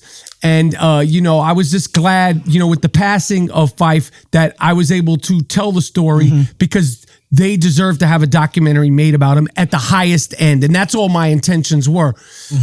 So they're it's not the first time that the director and the subject, butted heads on right. And it ain't gonna be the last time. Well, you make documentaries about stuff that you love as a director. You made a 30 for 30 for ESPN, right? You want to tell us about that a little bit? 30 for 30 on the Knicks, on the 70-73 Knicks, the last time we won a championship. I wore my Knicks hat for you. Yeah, I know. You fucking annoy me with that shit. I know you go back and forth. I no longer support them. Okay. Oh, God. I no longer support that team or that franchise. But yeah, I mean, the docs are fun, and the Tribe movie was a passion project, and it was a fucking honor to do it. And I remember, when we talk about like being in the studio with you, and I was like, yo, when's Tribe? I remember I always used to ask you and Corey this, when's Tribe gonna make a new movie, make a new record? When's Tribe gonna make a new record? And that interest in them making a new record is what spawned the doc. Right. That's what it was. Like, I asked that throughout the movie, are you guys gonna make more music? And then it became, no, we ain't making no music. Are you guys gonna do any more shows together? Eventually it was like, we ain't gonna do more shows. But that was like their deal. And I'm glad I made the movie, and I'm glad that that movie was so emotional to make, and that whole it was emotional for fans too. It was, yeah, and they because they struck an emotional chord with us, and it was and it became very relatable, and they were trying. The thing with me and Tip was like, he was trying to protect in some ways the legacy of Tribe, and I never wanted to fuck with the legacy of Tribe. We just were going at it. It was a power play, and I love that dude, and me too. I love Tribe, you know what I mean? Q-Tip is one of the, and Tribe Called Quest and Fife and Ali and Jerobi and everything, but Tip as a producer and just as an entity is so influential in what I do. So influential. Yeah. I mean, he's so influential. Like, when I see a tweet LL saying, I'm making a record with Q-Tip the Abstract. Yeah, that's crazy. Is it fucking happening? Like, I'm that's like, crazy. That would be stupid if that happens. No doubt. I would love that I made that. No doubt. Man, Q-Tip vibrant thing. You remember the video and they were doing this thing? Yeah, that's the Hype Williams era. Oh my God, I couldn't do it for nothing in the world until I was an adult. He took so much fucking strife for that. Q-Tip, remember? Because they were like, oh, he's like, we're all the girls. It was the video, because when you listen to that amplified album, it holds up. Yes. You know what I'm saying? It just, nobody wanted to see Q-Tip be fabulous like that. At that time. I know. What we wanted as fans was to East Coast Stomp. We wanted that tribe shit, and Tip wasn't on that tribe shit. At that time, he wanted to move on, Yeah, and you know, and he's entitled to that shit. You know, it's like we can't. That's one thing that I took away from making that movie, because my whole thing was like, well, want to go back to being this, want to go back to being that, and people, you know, life, art. Doesn't you can't capture those memories the first time you heard Black is Black. The first time I heard Black is Black was on the fucking radio, and when I heard Jungle Brothers saying, you know, that song, and Q-Tip going, he said, you know, Q-Tip from the Tribe Called Quest on the Jungle Brothers record. Oh yes, that's never gonna happen again. Right. You know, I'm never gonna promo number one. It's never gonna happen. You know, so those memories that whole time, and the first time I heard, you know, Check the Rhyme, I was in Detroit, making Zebrahead on the radio, and I was like, what the fuck is this? Right. You know, it's not gonna happen again. And you have to move forward, and they're entitled to move forward. And that was kind of like, you know, why I made the movie. Right. And you know, you can't capture those memories like, yo, when you heard Bonita Applebaum and you trying to talk to your real chick who in your head is your, it's just not gonna happen. Just like these poor fucking suckers, these kids, their memories are gonna be infused with a bunch of fucking dog shit music. God bless you. But they're gonna think it's amazing when they get older. I don't think they are. I don't know. No, they are. Yeah. They are. I'm gonna tell you why, because I remember when Ja Rule was on the radio. And everybody who loved pure hip hop was like, "Man, this shit is awful." No, and I'm it's like, not. You weren't there for this. But that's what we were saying. We didn't fuck with Ja Rule. No. You know, but if you go to an old school hip hop party now, you gonna hear "What do I mean without my baby?" That is a classic. You know? Like the same thing happened with Puff and Big. Yes. When Puff and Big was out, Puff, the underground was not fucking with Biggie Smalls. No. They were not fucking What? with Puff. You go to an underground 90s hip hop party where they keep it real, and they playing More Money, More Problems. Yes. And everybody's throwing their rollies in the air. Yes. But back then, we was dissing rollies. yes, Wow. Absolutely. that's real. Nostalgia changes how you see That's things. real. That's real. It makes you remember being at that time. Yes. You forget how much you hated that song. That's real. You're like, I was there. You know what I'm That's saying? true. There was a lot of backlash on Puff and all that shiny suit shit. Right, and now you Mace could play shit. Mace records at an old school hip hop Yeah, party that shit- and people gonna dance. Word the fuck up. Yeah, like That- that shit was the hottest shit and it was the hottest shit on the radio, but underground we wasn't fucking. Yeah, I agree. But And that's it was literally how it's always gonna be. Like you're gonna nostalgia think that makes everything rose colored in retrospect. I want to ask you about. So we talked about you as a controversial social media person, right? Yes. Do you feel like as a white man? Because I see I you can't go- relate to that. As a white I see you going at Laura Ingraham, Yes. Donald Trump. I see you using your platform to speak out against racism often and people and bigotry. Do you feel like you have to just out of your white privilege take a stand with these things? I don't think of it as out of my white privilege. You know, I think of it as just as far as like the Trump shit and like the Laura Ingraham shut up and dribble. Like, I don't see how you're not offended by that. How anybody's not offended by shut up and dribble. And you're somebody who go at LeBron on some sports shit. On some sports shit. On some and you know, and some slightly, and I could go at LeBron and some sports shit, and I could go at fucking, you know, this bullshit rapper on some bad rapping shit, and, you know, this one on some bad movie fucking shit, whatever, but they don't have nothing to do with, you know, whatever. Yeah. But the shut up and dribble shit and the Trump shit is so offensive to me at times that, you know, to not say anything is surprising to me. You enable it. You don't shut say up nothing. and dribble. Yeah. Bitch. Whoa. You know. See, you gotta be careful with that. I know that, but I'm saying, I'm throwing back to, but I'm like, but also like the B word, in my opinion now, is taking on the same thing that I was asking you originally about the N word. Right, but you would never say the N word. No. Right. So, But calling women, right. But calling women bitches is the same thing. but God damn it. that's our male privilege, right? Like. But at the end of the day, though, you shouldn't be calling women bitches either. And You know same what? as And I you feel shouldn't be strong- telling people to fucking shut up and dribble. That That's is what I'm true. saying in regard to. I was making a joke about that. I get it, but it's. Hey, I'm not. I don't try to be perfect. That's one thing I will say. I don't care about being perfect, whether I'm on camera, certainly in real life, but on camera. And that's why when I talk shit on the internet, like I'm not there to be perfect. I'm not gonna, come see my show is this. That's not who I've ever been. Like I'm gonna talk shit. I'm gonna make fun of you. I'm gonna make fun of myself. And even when I've made fun of Trump and I make fun, like there's always stuff about well, not anymore, but I would also like poke fun at myself because as far as talking shit, like as far as stepping on toes, like if you're gonna talk shit, like I believe, like if you're gonna talk shit, we talk about Shane Gillis. If you're gonna talk shit, you're gonna step on toes. If you're gonna talk shit, I might even from this far of a distance, I might accidentally spit on you by accident. And if I spit on you by accident, but if I spit on you by talking, like I'm gonna say, excuse me, like I'm gonna say, pardon me, I spit on you. So in my opinion, like if you talk shit, like you should be able to, it's okay to apologize. I'm not one of these people, I stand by everything I say.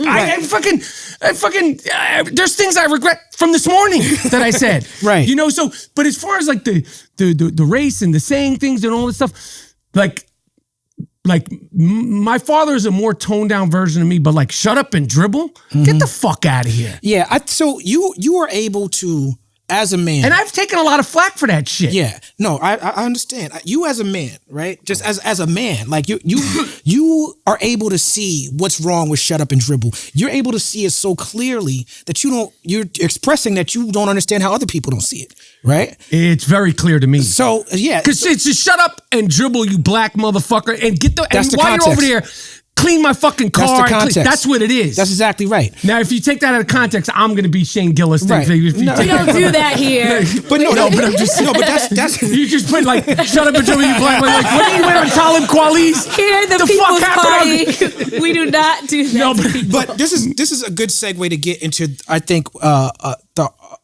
heart of some of this discussion, because I think you acquiescing right now with the point about bitch, like I said it in a way that you were able to hear me in a different way. Yeah. Right? You have said a few things publicly on some roast shit going back and forth that I don't think you should have said. Like what? That I disagree with. We're gonna get into them. Okay. But it's sort of the thing, like, you and me come from the same place. You and me spent time growing up. I was talking about that tape of me, you, and Corey. I'll be honest with you. There's some shit that we say on that tape that we probably wouldn't say in 2020. That we said on that tape in 2003. Because we were in private. Right. And because we were younger, we didn't have as much experience. But the way we talk. Because they haven't started canceling motherfuckers. There's no cancel culture. But also what did we say? We're familiar with each other. We don't need to talk about that. We have enough stuff here to talk about. You probably said worse than me. No, I didn't. But just the same way that you were able to understand in this moment why maybe bitch wasn't what you needed to say in this point. Either sometimes we can live life by like battle rap rules, right? Battle rap rules is just like anything goes. When you look at old battle raps from 20 years ago, it's homophobic, it's misogynist, there's racism in there, this and that. But if you try to take that same energy and put it in a society, it just doesn't fit. Right. And so I think for you you consider yourself a shit talker. So, and that's been like you said earlier on the show, my participation in the culture was I could play basketball, I could talk shit. But that shit talking culture is not the same and not seen the same in what is like this woke era, right? And so beyond political correctness, because I don't consider myself a politically correct person. I say things that are too hot for TV, for lack of a better phrase. But I try to make sure that I'm not saying anything that punches down, and I'm not saying anything that could potentially harm a marginalized group of people for the sake of my own ego, for the sake of some laughs, for the sake of anything. And I think that's where I think you have gotten caught up in the conversation, because you're having conversations on TV, on your Instagram, on Twitter, that you, me, and Corey and Dave Dar might have had in private. But you're like, fuck that, I keep it real. I say what I gotta say. But then I feel like, bring it back to white privilege, it can blind you sometimes to some of the things you say and how that's not really acceptable in this space, no matter what the context is. Right. So even if we're roasting, it's like we're roasting. Hold on, but you can't say that. You know what I'm saying? But if you're roasting, you could say it in private with this and that. No, but no, not. Let me tell you something. When I grew up talking shit in the park, we're snapping. Yeah. We're good. It's on and popping. Right. That's right. Because you say, "Oh, you white mother," like, "Yo, you ashy, dusty motherfucker." Yeah, Look at you. Right. Whatever it is, and no one is even thinking about like, yo man, fuck you, no. We're snapping. What were you about to say? Just like at a roast battle. I was at my first roast battle, Jeff Ross. And it's horrible, and that's why I don't roast white people But they gave that. But they gave my favorite white They gave the announcement. They gave the announcement at the top. Yo, this ain't. No one's getting offended about anything. Roast battle plays by battle rap rules. I get it. Life doesn't. But Exactly. I understand You're that. signing up to go in there. I totally understand that. But I'm saying when you're roasting, like, yo, I'm talking about. I'm in the park. We're talking shit. We just play. You blah blah blah blah blah. You blah blah blah blah blah. It's on. Okay, so when your you're mom's I don't even know your mom. Right. When you're in the park, though, it's two people. We're agreeing that we're roasting, right? Yes. So we're agreeing that is no holds barred. I can say whatever I want. When I'm in the Comedy Store on Tuesday night, I'm agreeing I'm roasting this person, right? When you're on the internet, those people are not agreeing to roast with you. Those people are not agreeing for you to say this, that, and the third. You cannot just go online calling black people ashy. The Kenya Moore thing. This is the Kenya Moore thing, because the context of it was this. I was on Watch What Happens Live. We were watching What Happened Live. We were talking about the show. Right. Now, I had said things about Kenya Moore on the show. Nothing personal, nothing whatever. But when we were on the show, first of all, before we started Watch What Happens Live, I went backstage with no cameras. I just want to let you know I'm a fan. I appreciate you. I enjoy the show. Like, to try to let her know, like, I'm not here to start. This is a performance. This is a performance. Right. And how are you? So when we went out there and we started talking about the show, like, we were talking, I don't remember what started it, but the thing that no one got. This is like back in 2016? Yeah, but the thing that no one got, she said something about, this is what she said. She said, I don't know how we got to this point, but she said, you're fat, old, and white.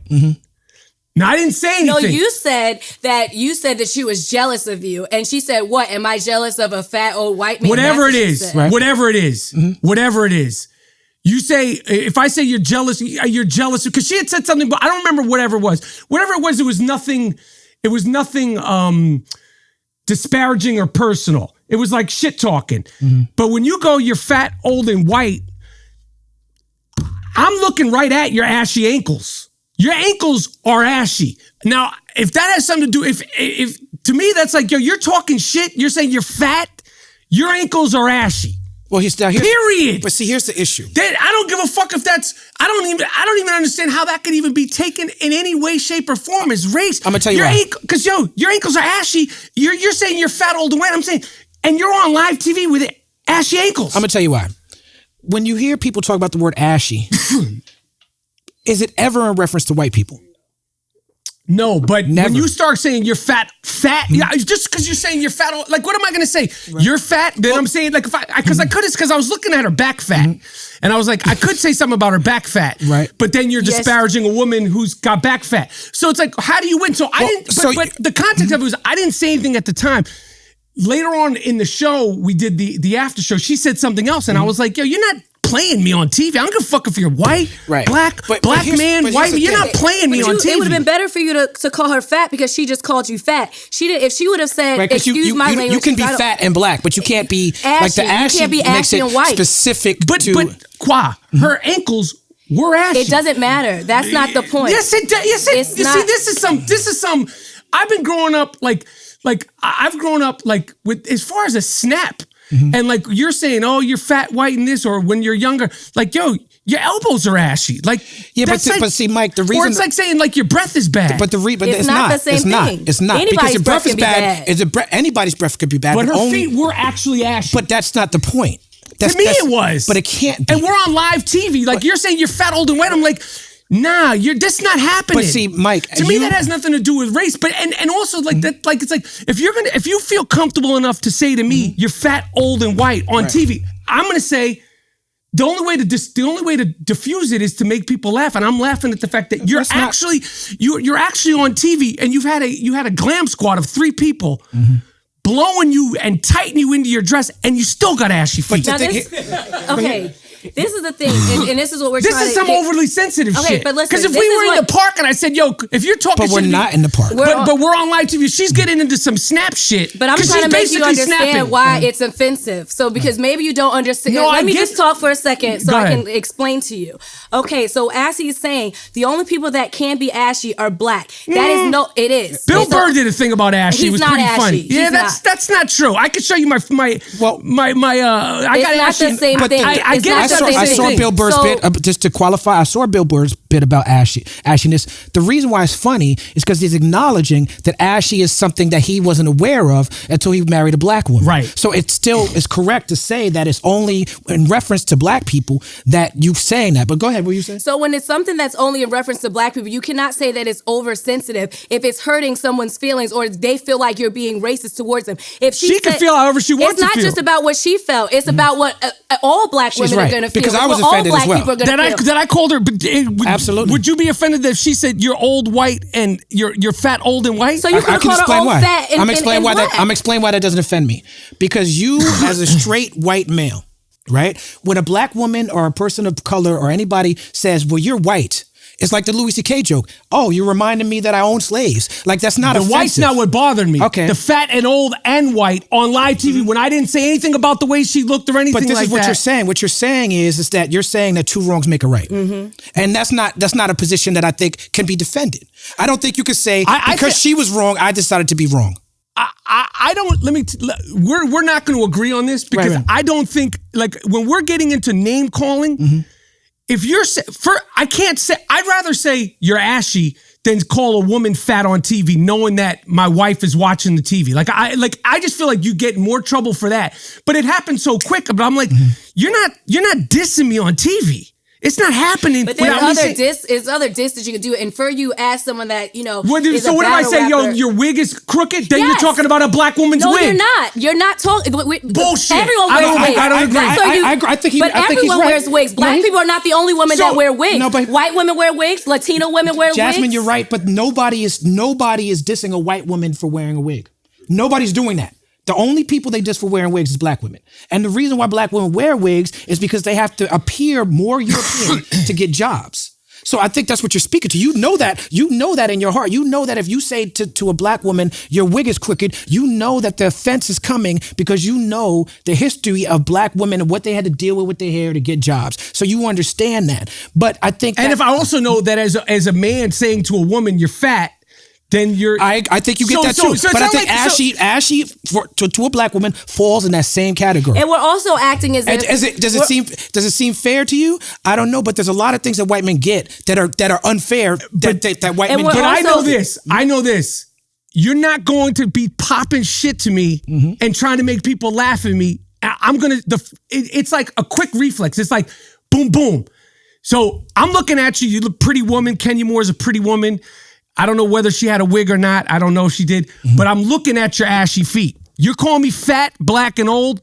I'm looking at your ankle. You're also insinuating as if you were just sitting there on the couch and you were saying, "Oh my God, Kenya's such a wonderful person. I love her on the Real Housewives of Atlanta." And then she just said, "You're fat, white, and old." No. So it's not. I'm a huge fan of all the shows, all the people on there. I gave her love plenty of times. I wrote a book. I did a chapter on the Housewives. Complimented. Went backstage when there were no cameras around. Shook her hand. Complimented. Fat, white, and old.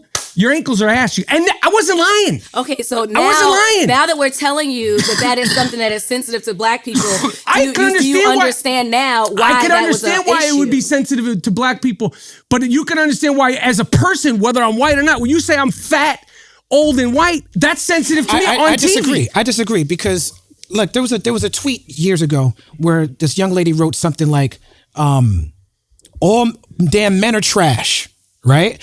And a whole bunch of men got really upset because they're like, "I'm not trash." I read that and I'm like, sounds like a fair assessment to me.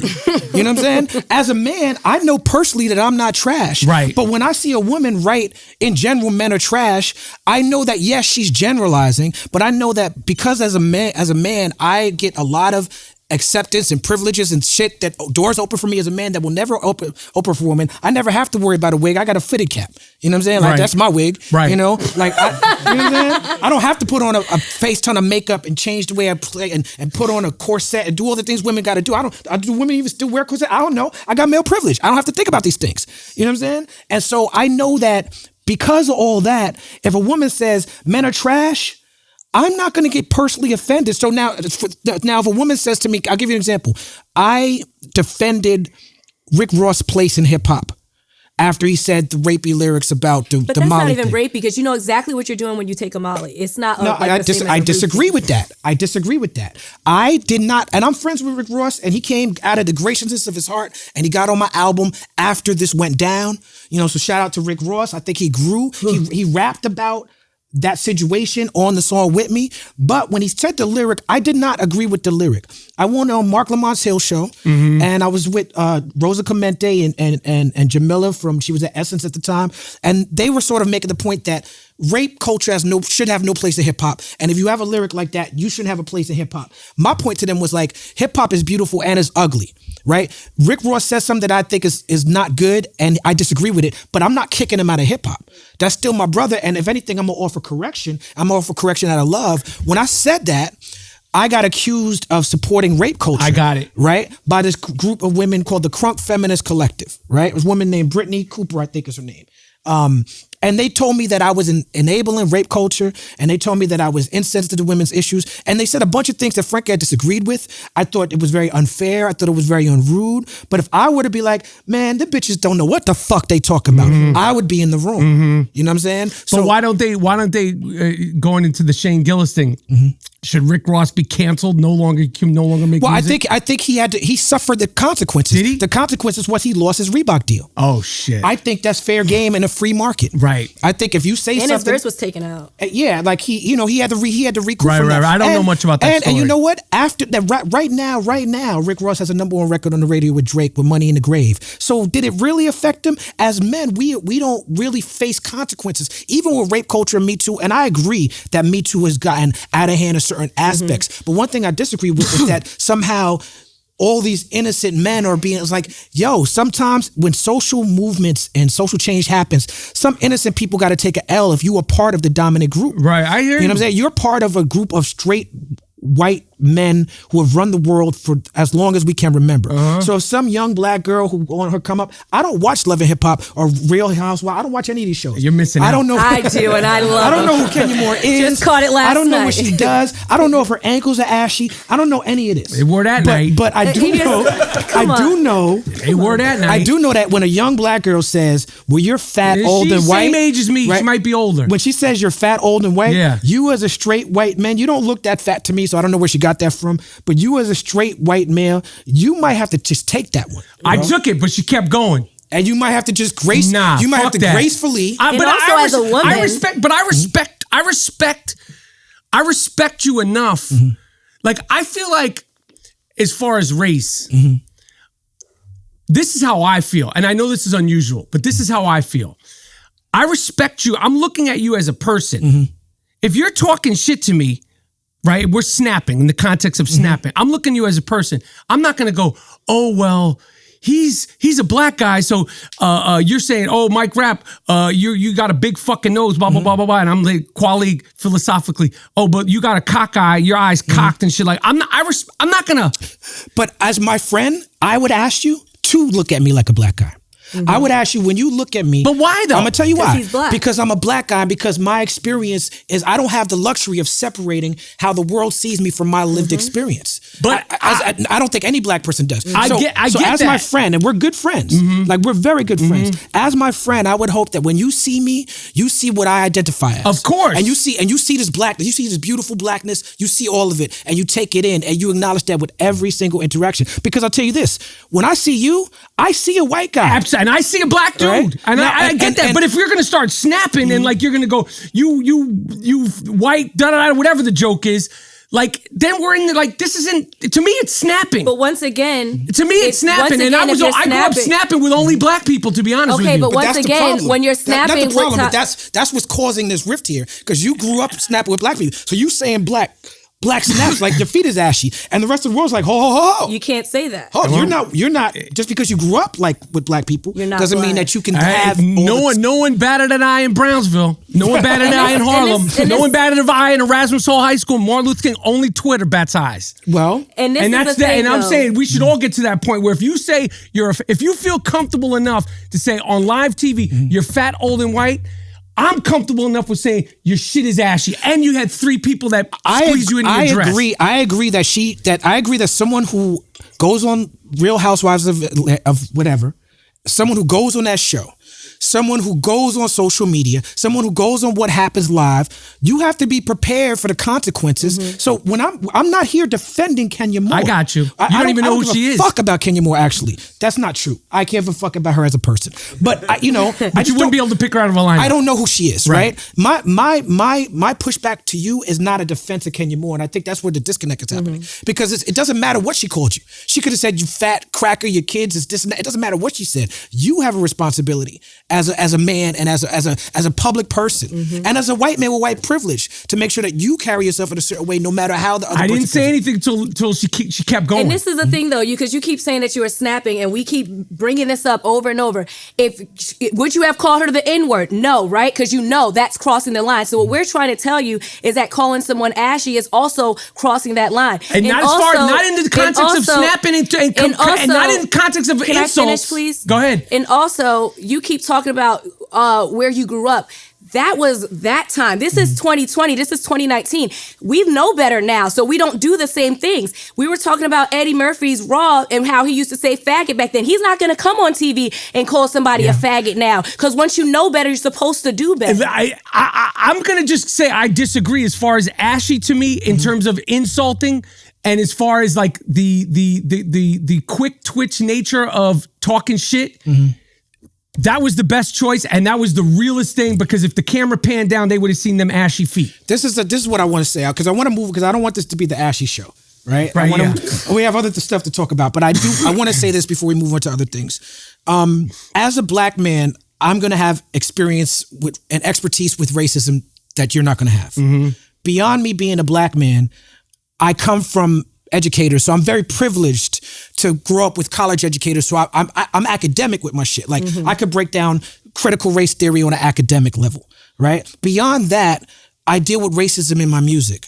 Right. And because of that, I get invited to universities to speak about racism. So for all intents and purposes, not just because I'm black, but because of who I am as a person, I'm an expert on race relations. I'm telling you as your friend, as an expert, because you're not an expert on race relations. No, you're a white person who grew up in close proximity to black people. So it gave you a certain unique experience that you draw from. But I'm an expert on race relations. I'm letting you know that Ashy thing, it comes off as racist. Absolutely. And I would hope that in life that when it comes to acting, I'm going to defer to you as an expert. But when it comes to whether or not something's racist, I would hope that you defer to the experts rather than your own experience.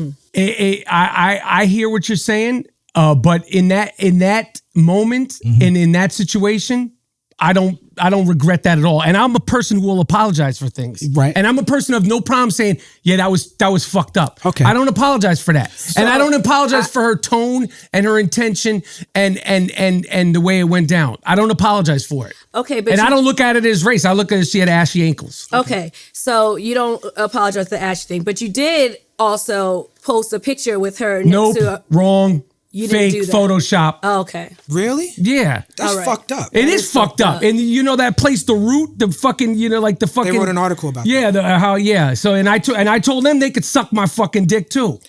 And then they were saying, how could you're disrespecting? You trying to make it seem like I fucking posted a picture of a black woman next to an ape? Suck my fucking dick. I've been, and you might have ashy ankles too, and a fucked up wig. So it's like, you know what I'm saying? And now you just said that the reason why you did not. Listen, you could try to trick it off all you want. Listen. When people are trying to come at you like the way this bullshit publication, The Root, and they're trying to you're this, whether they photoshopped it, they didn't suck my fucking dick. The whole, I gave them the Suge Knight thing as a group, as a record label, and as a staff, the whole thing. Well, they blocked me. Here's the thing. One, this is a revelation to me that because remember I said there was some things I wanted to talk to you about. I never ever heard that was fake. I came into this conversation thinking that you did that. Mm-hmm. Now that's a fucking problem. It is a fucking problem. Now I have, like you, been accused of heinous, vicious things that I didn't do. Right. I understand the seeing red, brother. I understand how angry. I understand how it makes you want to be like, suck my fucking dick. Period. But I also understand. And do you not say suck my fucking dick because it's a black guy writing the article? No, if someone did something like that too, I can understand why you would say suck your dick, because that is a very horrible thing to do. And we might lawyer up too, because you're talking some wild shit. But see, here, the point I was going to make is that as a man, right, and I don't want to get too much into this because there's other stuff, but as a grown man, I used to say shit back in the days, you fucking faggot. I used to say suck my dick. I don't say suck my dick anymore because what I've learned is that it's very offensive to gay people. Mm-hmm. It's very offensive because you're saying that something is wrong with sucking dick. You know, now I personally have no interest in sucking dick. You know what I'm saying? But I no longer use it as a way to diss people. I no longer use these are things I grew up saying. Grow up in New York City like you. Mm-hmm. Suck my fucking dick. You fucking pussy. I no longer use that as an insult because it insinuates that something is wrong with pussy.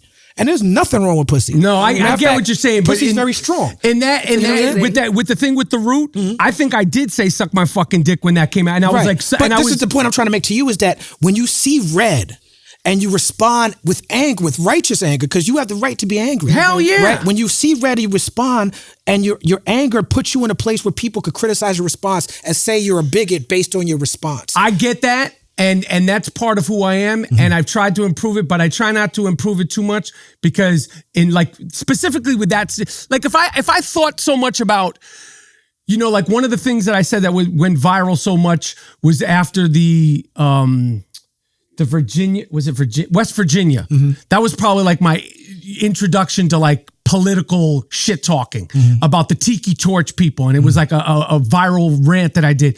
If I thought too much about what I was going to say, I would say, oh, can't say that. Can't say that.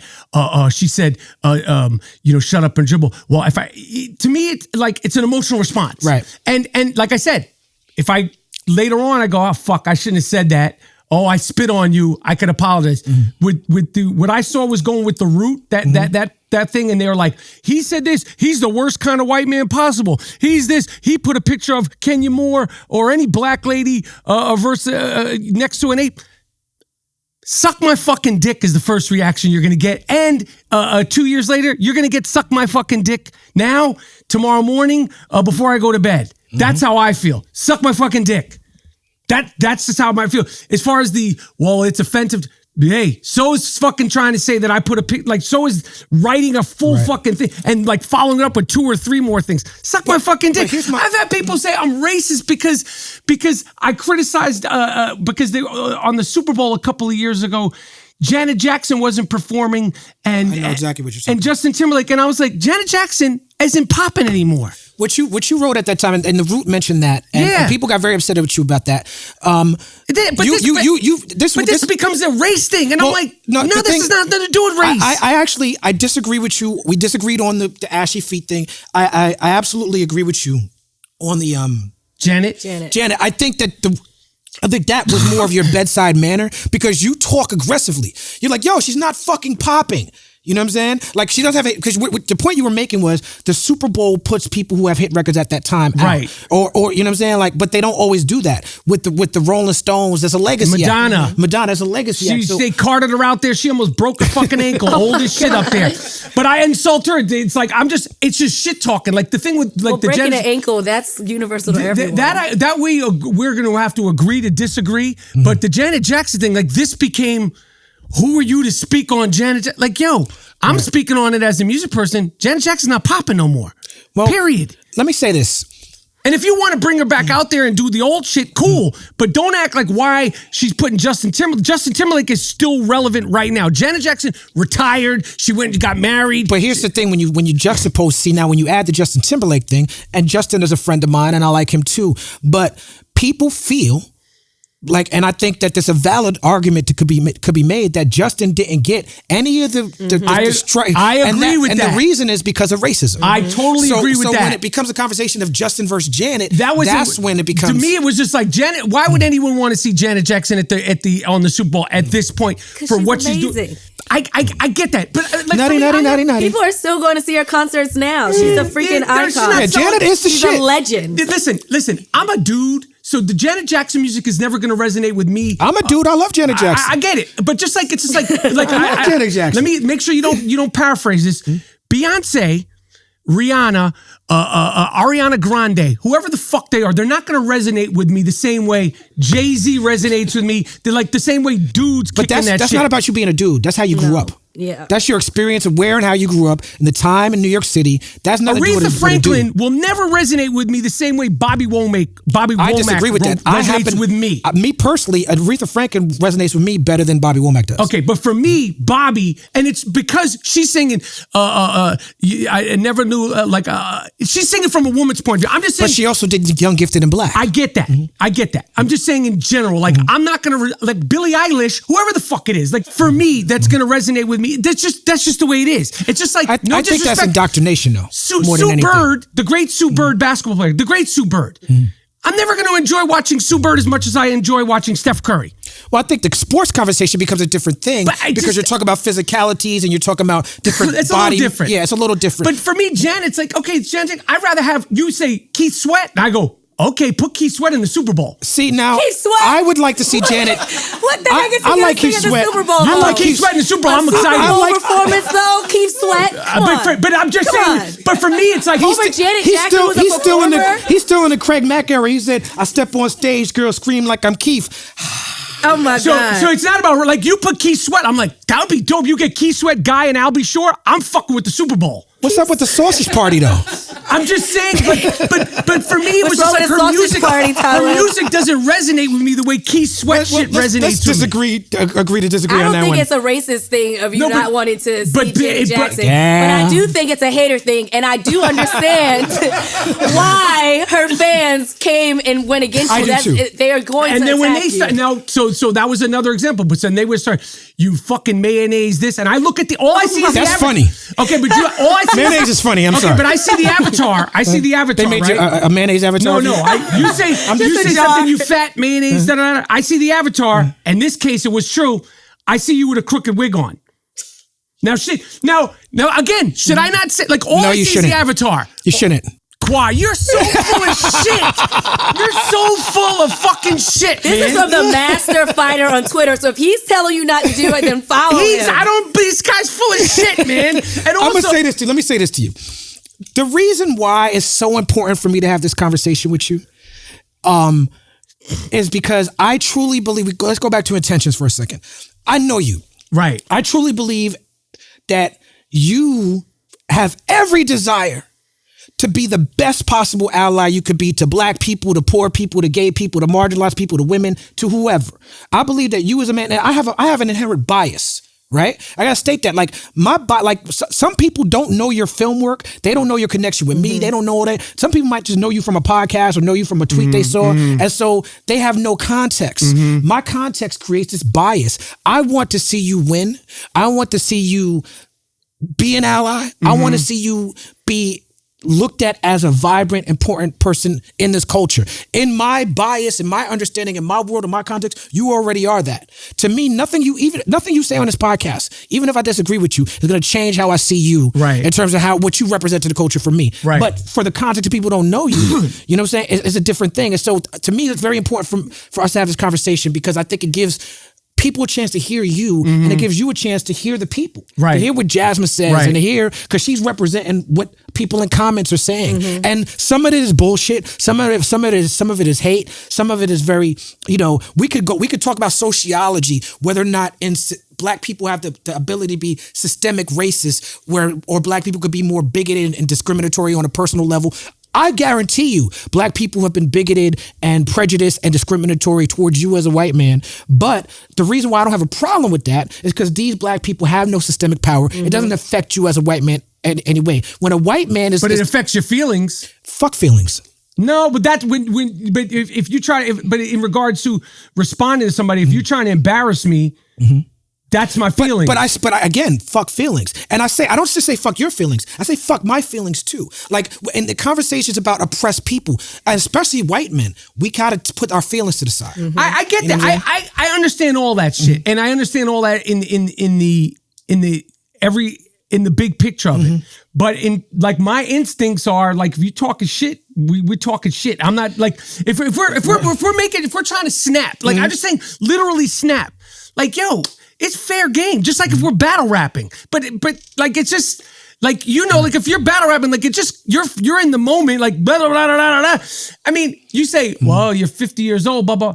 Hey, you know what it is? It is what it is. You're gonna pop shit. That's what it is. I mean, I guess you just got to be prepared for the consequences, and I feel like you are. Yes, and as far as Twitter, like, fuck that. Like this, I'm prepared for anything. And as far as I want all the smoke. I just would love to know Mike, that you I want learned all the smoke. But as far as Twitter is concerned, I don't pay attention to these people like that. Like, and if you talk out of pocket, I look at my rule on Twitter is this: you could Google me, you get 30 years of pictures, movies, this like this. If you say something to me that I don't like, I'm gonna look at your avatar picture. If I see a picture of your mom, she got a fucking bad eye. See a picture of your kids, they got buck tooth and bad skin. Whatever I see, I'm not going to like do a whole fucking deep dive on you. Talk out of pocket, like that's what I respond to. And if I see a wig, I'm talking about your wig. I was just saying, I just hope that you learned something from this so that you can be more empathetic next time you may have an argument with another black person that hurts your feelings or calls you fat, and not to go that route. Because as we said, not at all. And that's the problem. Not at all. That's the problem. And you know what? If my wife wasn't watching, it would have been worse. The only reason I was like, nah, that not at all. But see, let me not at all. Let me mention that. Is that crazy? I don't think it's crazy. Let me say this. I have a daughter. I think we're only saying this because we're on TV now. Let me say this. Crazy to me. That would be, if we had this conversation off camera, it probably would have gotten more heated, and it would have been my same thoughts. You can say it now on camera, because that's what I'm saying. It's like, but let me say this. I have a daughter, right? And as men, it's seductive for us to say, yo, how you see a woman being harassed or a woman being mistreated, right? And you stand up to her, you be like, how could anybody stand for that? I got a daughter. That's wrong for me to say. I mean, it's wrong for me to say because I should feel that way whether I have a daughter or not. Right. So when you say I would be worse if my wife wasn't watching, you should be how you are regardless. You know what I'm saying? So that's where you know something's wrong with it. My challenge to you is like, look, you're saying, look, this is how I grew up and this is how I process and this is how I navigate and it's worked for me. So I'm going to keep doing it like this. Fuck it. What I'm saying is, as men, I feel like we should challenge ourselves to grow, especially as men with large platforms like us. I agree with that. We should challenge ourselves to grow and get better as people. And I think that's the point that Jasmin is trying to get to. I understand that. But the fact that you, who are, you're even crazier than me on social, and then you go white, black, whoever the fuck it appears to be. We don't know who they are. Let me break that down. I used to get banned, my account locked on Twitter back in the days a lot. Because a black person... You didn't just start this shit? No, I don't get locked no more. But I used to get locked. Because the language, right? Yeah, locked is they make you delete a tweet. Suspended is they kick you off, right? I got suspended once, but... I did a 30-day bid. They locked you, right? Yeah. I got suspended, but they were wrong and they admitted it and they reinstated my account. But I've been locked several times. And the reason why I got locked the most is because I was calling black people coons. Right? And the reason why I was That'll get you suspended. That'll get you locked and suspended if you're not careful. Right? The word, right? I was like a black person would come to me and say, Kweli, why are you not voting for Trump? I'd be like, shut the fuck up, you fucking coon. Right? Now, in the black community, coon has evolved to mean a sellout black person. But in the world of Twitter, it's their house. They make the rules. Right. I enjoy Twitter, so I respect their rules. I agree. I don't complain. I agree. They locked me. They said, you got to delete the coon tweet. Fine. And I went back and deleted all the coon tweets, right? Because I'm like, I don't want to get suspended because I really like being on Twitter, right? So, and I'm being targeted, right?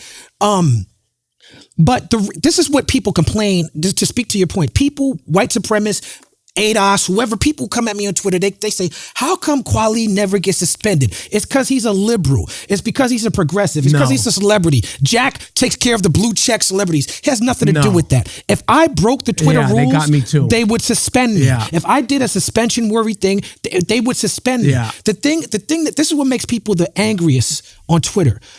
I'm very good with words. Right. I can make you feel, and you're talking about wanting to insult people because they insulted you first. I personally don't have a problem with that. So the whole we snapping, I get that. But one thing I've developed, and Twitter has helped me with this because I follow their rules. I've learned how to snap on you without ever saying anything bigoted, without ever saying anything that punches down, without ever saying anything. So I hear you. When I snap, you see how hard I go. Yeah. I go so hard, they make whole fucking, I go so hard on Twitter against these people. A company that you once worked with that you don't work with anymore because you realized they were racist or sexist. That's my opinion. I don't know how you can speak how you feel. Can't speak on it. Okay. Barstool Sports, fuck them. You know what I'm saying? Can't speak on it. Mike can't speak on it because he has legal situations, but Can't even speak on that. he can't speak on that. Can't speak on any of it. But we all know here at the People's Party audience, they fucked. And by the way, I'm gonna take this time to say, if you're watching the People's Party and you enjoy it, take the time to go to iTunes, right? Take the time to go to iTunes and click like and give us nice reviews because these Barstool Sports people, they hate me so bad, they went and downvoted. Did they fuck your ratings up? Yeah. They didn't fuck our ratings up. They brought the ratings down, and we're gonna bring them back up because the people love the people. Yeah. But this is how deplorable they are. They can't argue on faith. They can't combat me what I'm saying. So they're like, okay, we're gonna fuck up. They did it on my iTunes tracks too, on the quality iTunes tracks. They fucked up all my ratings, and this is how mad. My point, I'm getting away from my point. I get them mad enough to do that without once ever calling anybody a bitch, without calling anybody a retard, without calling anybody a pussy, without ever saying suck my dick, without any of these things that I used to say. I got you. On Twitter Or in my life. But I've learned how to use my words to and I'm better for it. And that's really all I can say about it. I hear, yeah, as far as Twitter, I hear you. I've learned some because you've been locked. They lock you down. Yeah, they lock you up. Yeah. But he's not just saying in Twitter. He's talking about I got it. life. I understand. Okay. I understand. Let's shift gears a little bit. Oh, Okay. let's. Speaking of snapping and comedy, and let's talk about Dave Chappelle. Okay. You were on Chapelle Show on one of the classic sketches. The pilot sketch. That's right, Pop Copy. How did you meet Dave, and how did that sketch come about? Pop Copy. I saw Dave. I was on 6th Avenue in Houston. I ran into him. I was with my son. He was with his little young son. I knew Dave from around. He's a comic. I'm a comic. He's an actor. He's Dave Chappelle. Mike Rap, blah, blah, blah. What are you doing? Oh, I'm here. I'm shooting this pilot. It's going to be the end of my career. What is it? It's a Dave Chappelle show. Yo, will you be in this sketch? Right. Yeah. Where and when? I fucked with Dave's, it was literally where and when. I didn't ask him what it was, how much they were paying, where and when. Showed up on a Tuesday, 12 o'clock. Shot it for a couple hours. Didn't think twice about it. Saw the Dave Chappelle pilot on air like everybody else. And I was like, yo, this is fucking dope. Yeah. It was quick and easy. You're part of history. Like where and when. I've always been on some where and when shit. If I like you, I respect you, I fuck with you. Like you did for me with this show. Where and when. Like I did with you for your record. For my record. That was a privilege. BJ though. Wineglass. Let's talk about that. So on my album, Quality Album, and it was put out by, I don't know if you know Jared Meyer in the back. He's the founder, creator of Ruckus Records. So he paid for that. Oh shit, I didn't know that. Yeah, he paid for I that. ain't got fucking give me a nickel for that, Jared. Fuck. You paid me for that. Motherfucker. You got me because now I would have been like, I need fucking Uber or something. Royalties. Fucking something. Now, you were hanging out in the studio and as you normally were doing back then, and I told you a story about me being in a meeting with Russell Simmons that I wasn't supposed to be in. I wasn't supposed to be in this meeting. He thought I was somebody else. He thought I was Jinx the Juvie's manager. Wow. And so that's where the story comes from. I don't know if you remember that. But he started talking. The things that you're saying on the skit, are things that Russell was saying to me, and I told you those things. The Talib, how to say your name correctly? Yeah, that was you. That was improv. But the whole idea of we had Afion Crockett imitating Russell, right? On another skit, but the BJ Wineglass thing was like imitating just how the industry didn't really fuck with us or didn't really understand what we were doing. That's crazy. What year was that? That had to be Quality came out in 2002. So that must have been 2001. Man. It's 20 years ago. Really? I mean, I was so excited. I was such a fan of yours when I remember when I saw the Black Star poster. I had been, a little bit removed from, paying attention to everything, and it was such a a tape digger, hip hop digger, Kid Capri, tape, Brucey B, Ron G, tape digger. But I remember when I saw the Black Star poster, I was in Minnesota shooting Beautiful Girls, and then the album came out while I was still in Minnesota. Like 2 or 3 weeks later, was it a Tower Records or a Sam Goody, like one of those fucking places, and I was just like, this is what the fuck I'm talking about. You know what I mean? And I always equated you guys to similar to Tribe. You being the Fife voice, you had the higher voice. I always it always reminded me of that. It's like Amir said in your doc. Tip is very smooth. Fife is very high. Yeah, and you had that higher pitched voice, and I mean, you knew from the essence of the songs. Like obviously everybody was influenced by everybody back then, but. So when I met you, like I was record, let's do it, But yeah, I mean that's crazy, man. That's fucking nuts. It's so long ago. Now, and then the waiting for the DJ video. You were dancing in that video. Is that the dance? Same dance. One dance I have. Is that your dance? That's the uncle dance. The right one there. dance I have. Yeah, I was doing the uncle dance before I was old enough to be an uncle. But yeah, I mean that was fucking crazy. And I met Tariq, from the Roots, and I'm like, word up, Dilated People. These are motherfuckers that like I'm like, I remember I smoked with Tariq, and I was like, oh shit, fuck, here with fucking Tariq, Black Star, This is the Tariq dance in the video. I think my dance was better than Tariq. You never see Tariq dance. No, you never see Tariq dance. Ever. Now, your father was a general manager at KTU? Program manager, WKTU, Disco 92. For people who are not from New York, explain the legacy of KTU. WKTU was a radio station in New York City that in the 70s, it was a mellow rock station. This is when you had like formatted radio. And 77, 78, they were at the bottom of the record ratings. 79, my father was a younger man. So he went out with his assistant, was a Puerto Rican gay dude, took him to Studio 54 or it may not even be a studio. It was a smaller club downtown and was like, you got to hear this music. And this is like, when disco was first starting to bubble, and my father went out with him, and they went out, and he was like, 2 weeks later, they were like, we're changing the disco. This is going to be a big thing. And they changed the disco. They went from the bottom of the ratings to the top of the ratings. About a year later, in 1979, he brought home an orange promotional copy of the Sugarhill Gang's Rapper's Delight. And he said to me and my brother, he goes, you guys got to listen to this. It's called rap music. It's going to be a big deal. And that was it. And your mother was a radio personality as well? She wasn't. Wow. She wasn't. Bad Google. I mean, bad Wikipedia. I tried to Wikipedia. Come on, man. We killing everybody. No, bad Wikipedia. But we killing all rumors on the people's phone. Right. But that was I was at the, I'd go to my father's sometimes when I would kicked out of school or go home. You go to your father's workplace, and, Roscoe and Paco and the G. Keith Alexander, they would put the needle on the record, and they'd be like, don't come over here. Don't come over, because we were kids, and we'd watch them play the fucking record, and, it was a big deal. But that Sugarhill Gang in 79, that was fucking it for me. Like, I was like, and then he brought home, like, many of us, Grandmaster Flash and the Furious 5, and, like, the next Sugarhill shit, and the Patchy, and, and it was just like, what the fuck is this shit, and I feel like you're an actor, but I feel like you were born to do radio almost, or born to have your voice on the airways because of this legacy. I think that's why I started embracing it when Twitter and social media and podcasts. I was like, yo, I've been talking shit. You embraced the podcast thing early. Yeah, man. You've been talking shit. Yeah, so just like as an actor, and we didn't have this exposure to the way we have exposure to us now. Mm-hmm. And like I was just comfortable with it. And, in the sports, I'm a fan of sports. I'm a fan of hip hop. I'm a fan of, I never, if you looked at my tweets, I never had any political tweets up until Trump. Right. And hopefully this will be done in 4 years. I never will pay attention to it again. I like not paying attention to any of it. Right. And being completely uninformed. Literally. I prefer it that way.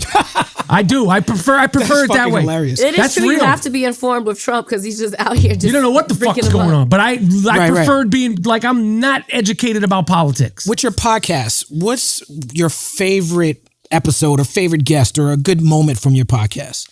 Probably, I'll say one of my best podcasts was the 25th anniversary of Midnight Marauders and 36 Chambers. You know, those records came out on the same day. Enter the 36 Chambers and Midnight Marauders, they came out ironically on the same day. So when that 25th anniversary, I had Method Man talk about Midnight Marauders and Tribe Called Quest, and I had Q-Tip talk about Enter the 36 Chambers and their impressions and their memories and, you know, tips, you know, stories about battling. You know, he, at one point when he was at Bertram, Murray Bertram, Ason, old dirty bastard, was coming down there to battle him. They never battled, but like he's such a great storyteller. I met the man, like it was such a, they were so young. It's like when we talk about True Romance, and both of those guys, I had them separately, but both of them talking, Method Man talking about Tribe and Tip talking about Wu-Tang. And that's dope. That's probably, you know, man, that's dope. That was a dope episode because they're both so, you know, and they were so young, and to get them talking about what those records meant to them, and their styles at the time were so opposite, but they're so the same, right? You know, and Tip talking about RZA's beat making, you know, and they're so fucking influential, and they're so important, and what they did was so impactful, and the sound was so different, but it was coming from the same love of music, you know. So that was a special episode. This book has balls. Yes. I was supposed to read a thing for it. I never got around to. Oh, that's right. No worries. You were busy. You were in Europe. I was in Europe. What made you want to sit down and write this book? You know, it's accumulation of the podcast, social media, being on the sports shows, and they asked me about it, and I was like, yeah, I want to do it. And you know, it's all sports rants. Good, bad, or indifferent. And there's a halftime, you know, I call it halftime, where I talk about housewives and I equate it to sports and my top 20 housewives. Who Kenya Moore's in my top 20. She was in my top 20, and she was there. You know, all of them were in there. But you know, I love doing it. It was a fucking challenge. And you know, the response was good. But it's all sports rants, and it's all about like, you know, like everything, you know, like my love of sports and what I like. It's all shit talking, right? You know, 23 reasons why LeBron will never be like Mike. You know, right? I just saw a sports story recently. Is it true that? Oh, some more word. Okay, is it true that the 2020 Olympics says they're cutting political protests? You can't. You're not allowed. Pretty much, they're not allowing. But it's a political protest. How are they going to stop that? They said you cannot. I mean, I guess they just are letting you know ahead of time that you're not going to get your medals, or you're not going to be able to participate in the rest of the activities if you protest. Which I think is going to make bullshit. people more hyped to do more protests. Yeah, I agree. They said you can do it outside of the Olympics. You can feel free to do it outside of the Olympics. Fuck all that. Shout out to Tommy Smith and John Carlin. Yeah, it's going to be on and popping. You were, because of your love for sports, got to be a correspondent. Are you still doing a correspondent? Big three, yeah. You look like you're having fun. Fucking ball. Tell me about Cuttino Mobley. What happened? I hate to disappoint. This is another thing where it became a fucking race war. Right, because I full disclosure, I don't know shit about sports. I know Cuttino. I know. Well, no, we've had this conversation. I know who Cuttino Mobley is. I think I asked you to talk about the Knicks when I did. I think I said, "Will you be in the day?" And you were like, "I don't know sports." I was like, "What's basketball?" Right. But the Cuttino thing, you know, we always do these. It's big three. The games are serious. I don't have to be serious. I'm not fucking Marv Albert. I'm not Brett Al Michaels. I'm not Scott Van Pelt. I'm there to break balls, have fun, give a little information. It's the summertime. It's big three basketball. We travel. It's like a traveling circus. I love all these guys. We become friends. We break balls. We do these mock things where they get angry at me because I ask them inappropriate questions, or questions when they're on the bench. Me and Cuttino, I hate to disappoint people. It was totally staged. Oh, okay. But the thing about it, it was funny. It was hilarious. It was fucking funny. That's why I had to ask about it. But the crazy thing is, again, fuck that white boy up. You should have fucked that white boy. You should have smacked. Yo, why? I'm like, you're. I'm sorry. I'm sorry. But no, but this is what I'm saying. It's like everything on. So like I'm like, how's this white boy this? Right. Fuck him up. Cuttino's Cuttino was like, yo, we need to tell people, because people say, why are you such a fucking asshole? Why? I'm like, this is. But Cuttino was a good actor. That's some Andy Kaufman shit, bro. That's like an Andy Kaufman on Letterman type of shit. Yeah, and that one. But I didn't mind people taking it serious. What he got upset about was that people like it literally. because it's Twitter. It's only on Twitter. Twitter and Facebook, but I find Twitter, the race is the best. You should have fucked that white boy up. Why you didn't fuck that white boy up? I'm like... Why do you think you're always getting caught up in race wars? I don't fucking... Because it's Twitter. Because if you saw the thing, I was like, how is this... Yeah, it was funny. It was funny, and it was laughed. meant to be funny. I mean, we did the same bit over and over. I did it with Scalabrini. And we did this... I saw that. I didn't know about that one until I was researching for this interview. Yeah, but it's just fun. Like, we love doing it, but we had to sort of break the fourth wall because Catino was getting like people going, "You're a fucking asshole," and then I had to stop the race war. So you're welcome for stopping the race war of 2019. Another thing we get to thank white men for. Yeah. Oh, thank you. I stopped the Catino Mobley, the race war. the Catino Mobley Michael Rapaport race war of the summer of 2019.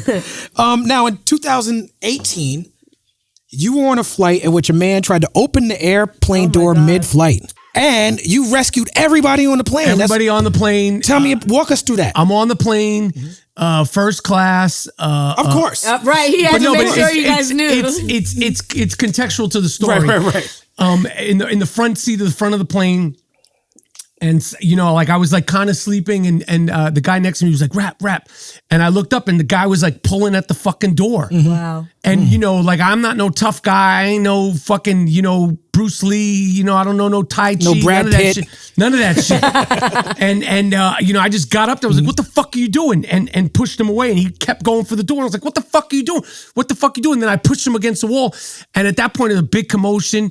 And you know, everybody came up there and I'm a fucking hero, basically. I saved the fucking plane. The pilot, they thanked me. And we don't know if it was, you know, it was a flight from Houston to LA. So we might have been over Mexico. So I'm actually an international hero. Oh my God. So did they do the slow clap? when you fucking put it, say Michael Rapaport, actor, podcaster, international hero. Put that on the fucking heading. No doubt. We're going to get out of here. But before we get out of here with international hero Michael Rapaport. Thank you. I want to thank you as my friend for coming on the show. I appreciate it. We spoke beforehand and I said we might not agree on some things, but you were like, fuck it, we're going to sit down and have this conversation. Yeah. Anyway, and I just want to say this for everybody who's watching online. Because people will come to me and be like, Michael Rapaport said this, and Michael Rapaport said, and I agree with him. And why didn't you say fuck you, Michael Rapaport? Why didn't you tell Michael Rapaport? You know, and I'm gonna tell you why. Because there's a mutual respect here that was established before we had the conversation. Yeah. Our country is in a very fragile place, and I absolutely think we have to have more conversations. I'm a fan of free speech. We should not shut down conversation. All of us can be bigoted. I don't have conversations. I don't willfully have conversations with people who are trying to be bigots. Yeah. You understand what I'm saying? And so even though I disagree with you on more than one issue, the reason why I can sit down with you respectfully is because you've earned your place in my life. Mm-hmm. You've earned your place in my opinion, and I'm someone who's a curator of hip hop culture. Your contributions to hip hop, in my opinion, you've earned a place at my table. And so even when I disagree with you, you always have a place at my table, and we can always have a respectful conversation. And for all you anonymous internet trolls, suck a dick. Michael Rapaport, Thank you guys, appreciate it. Woo!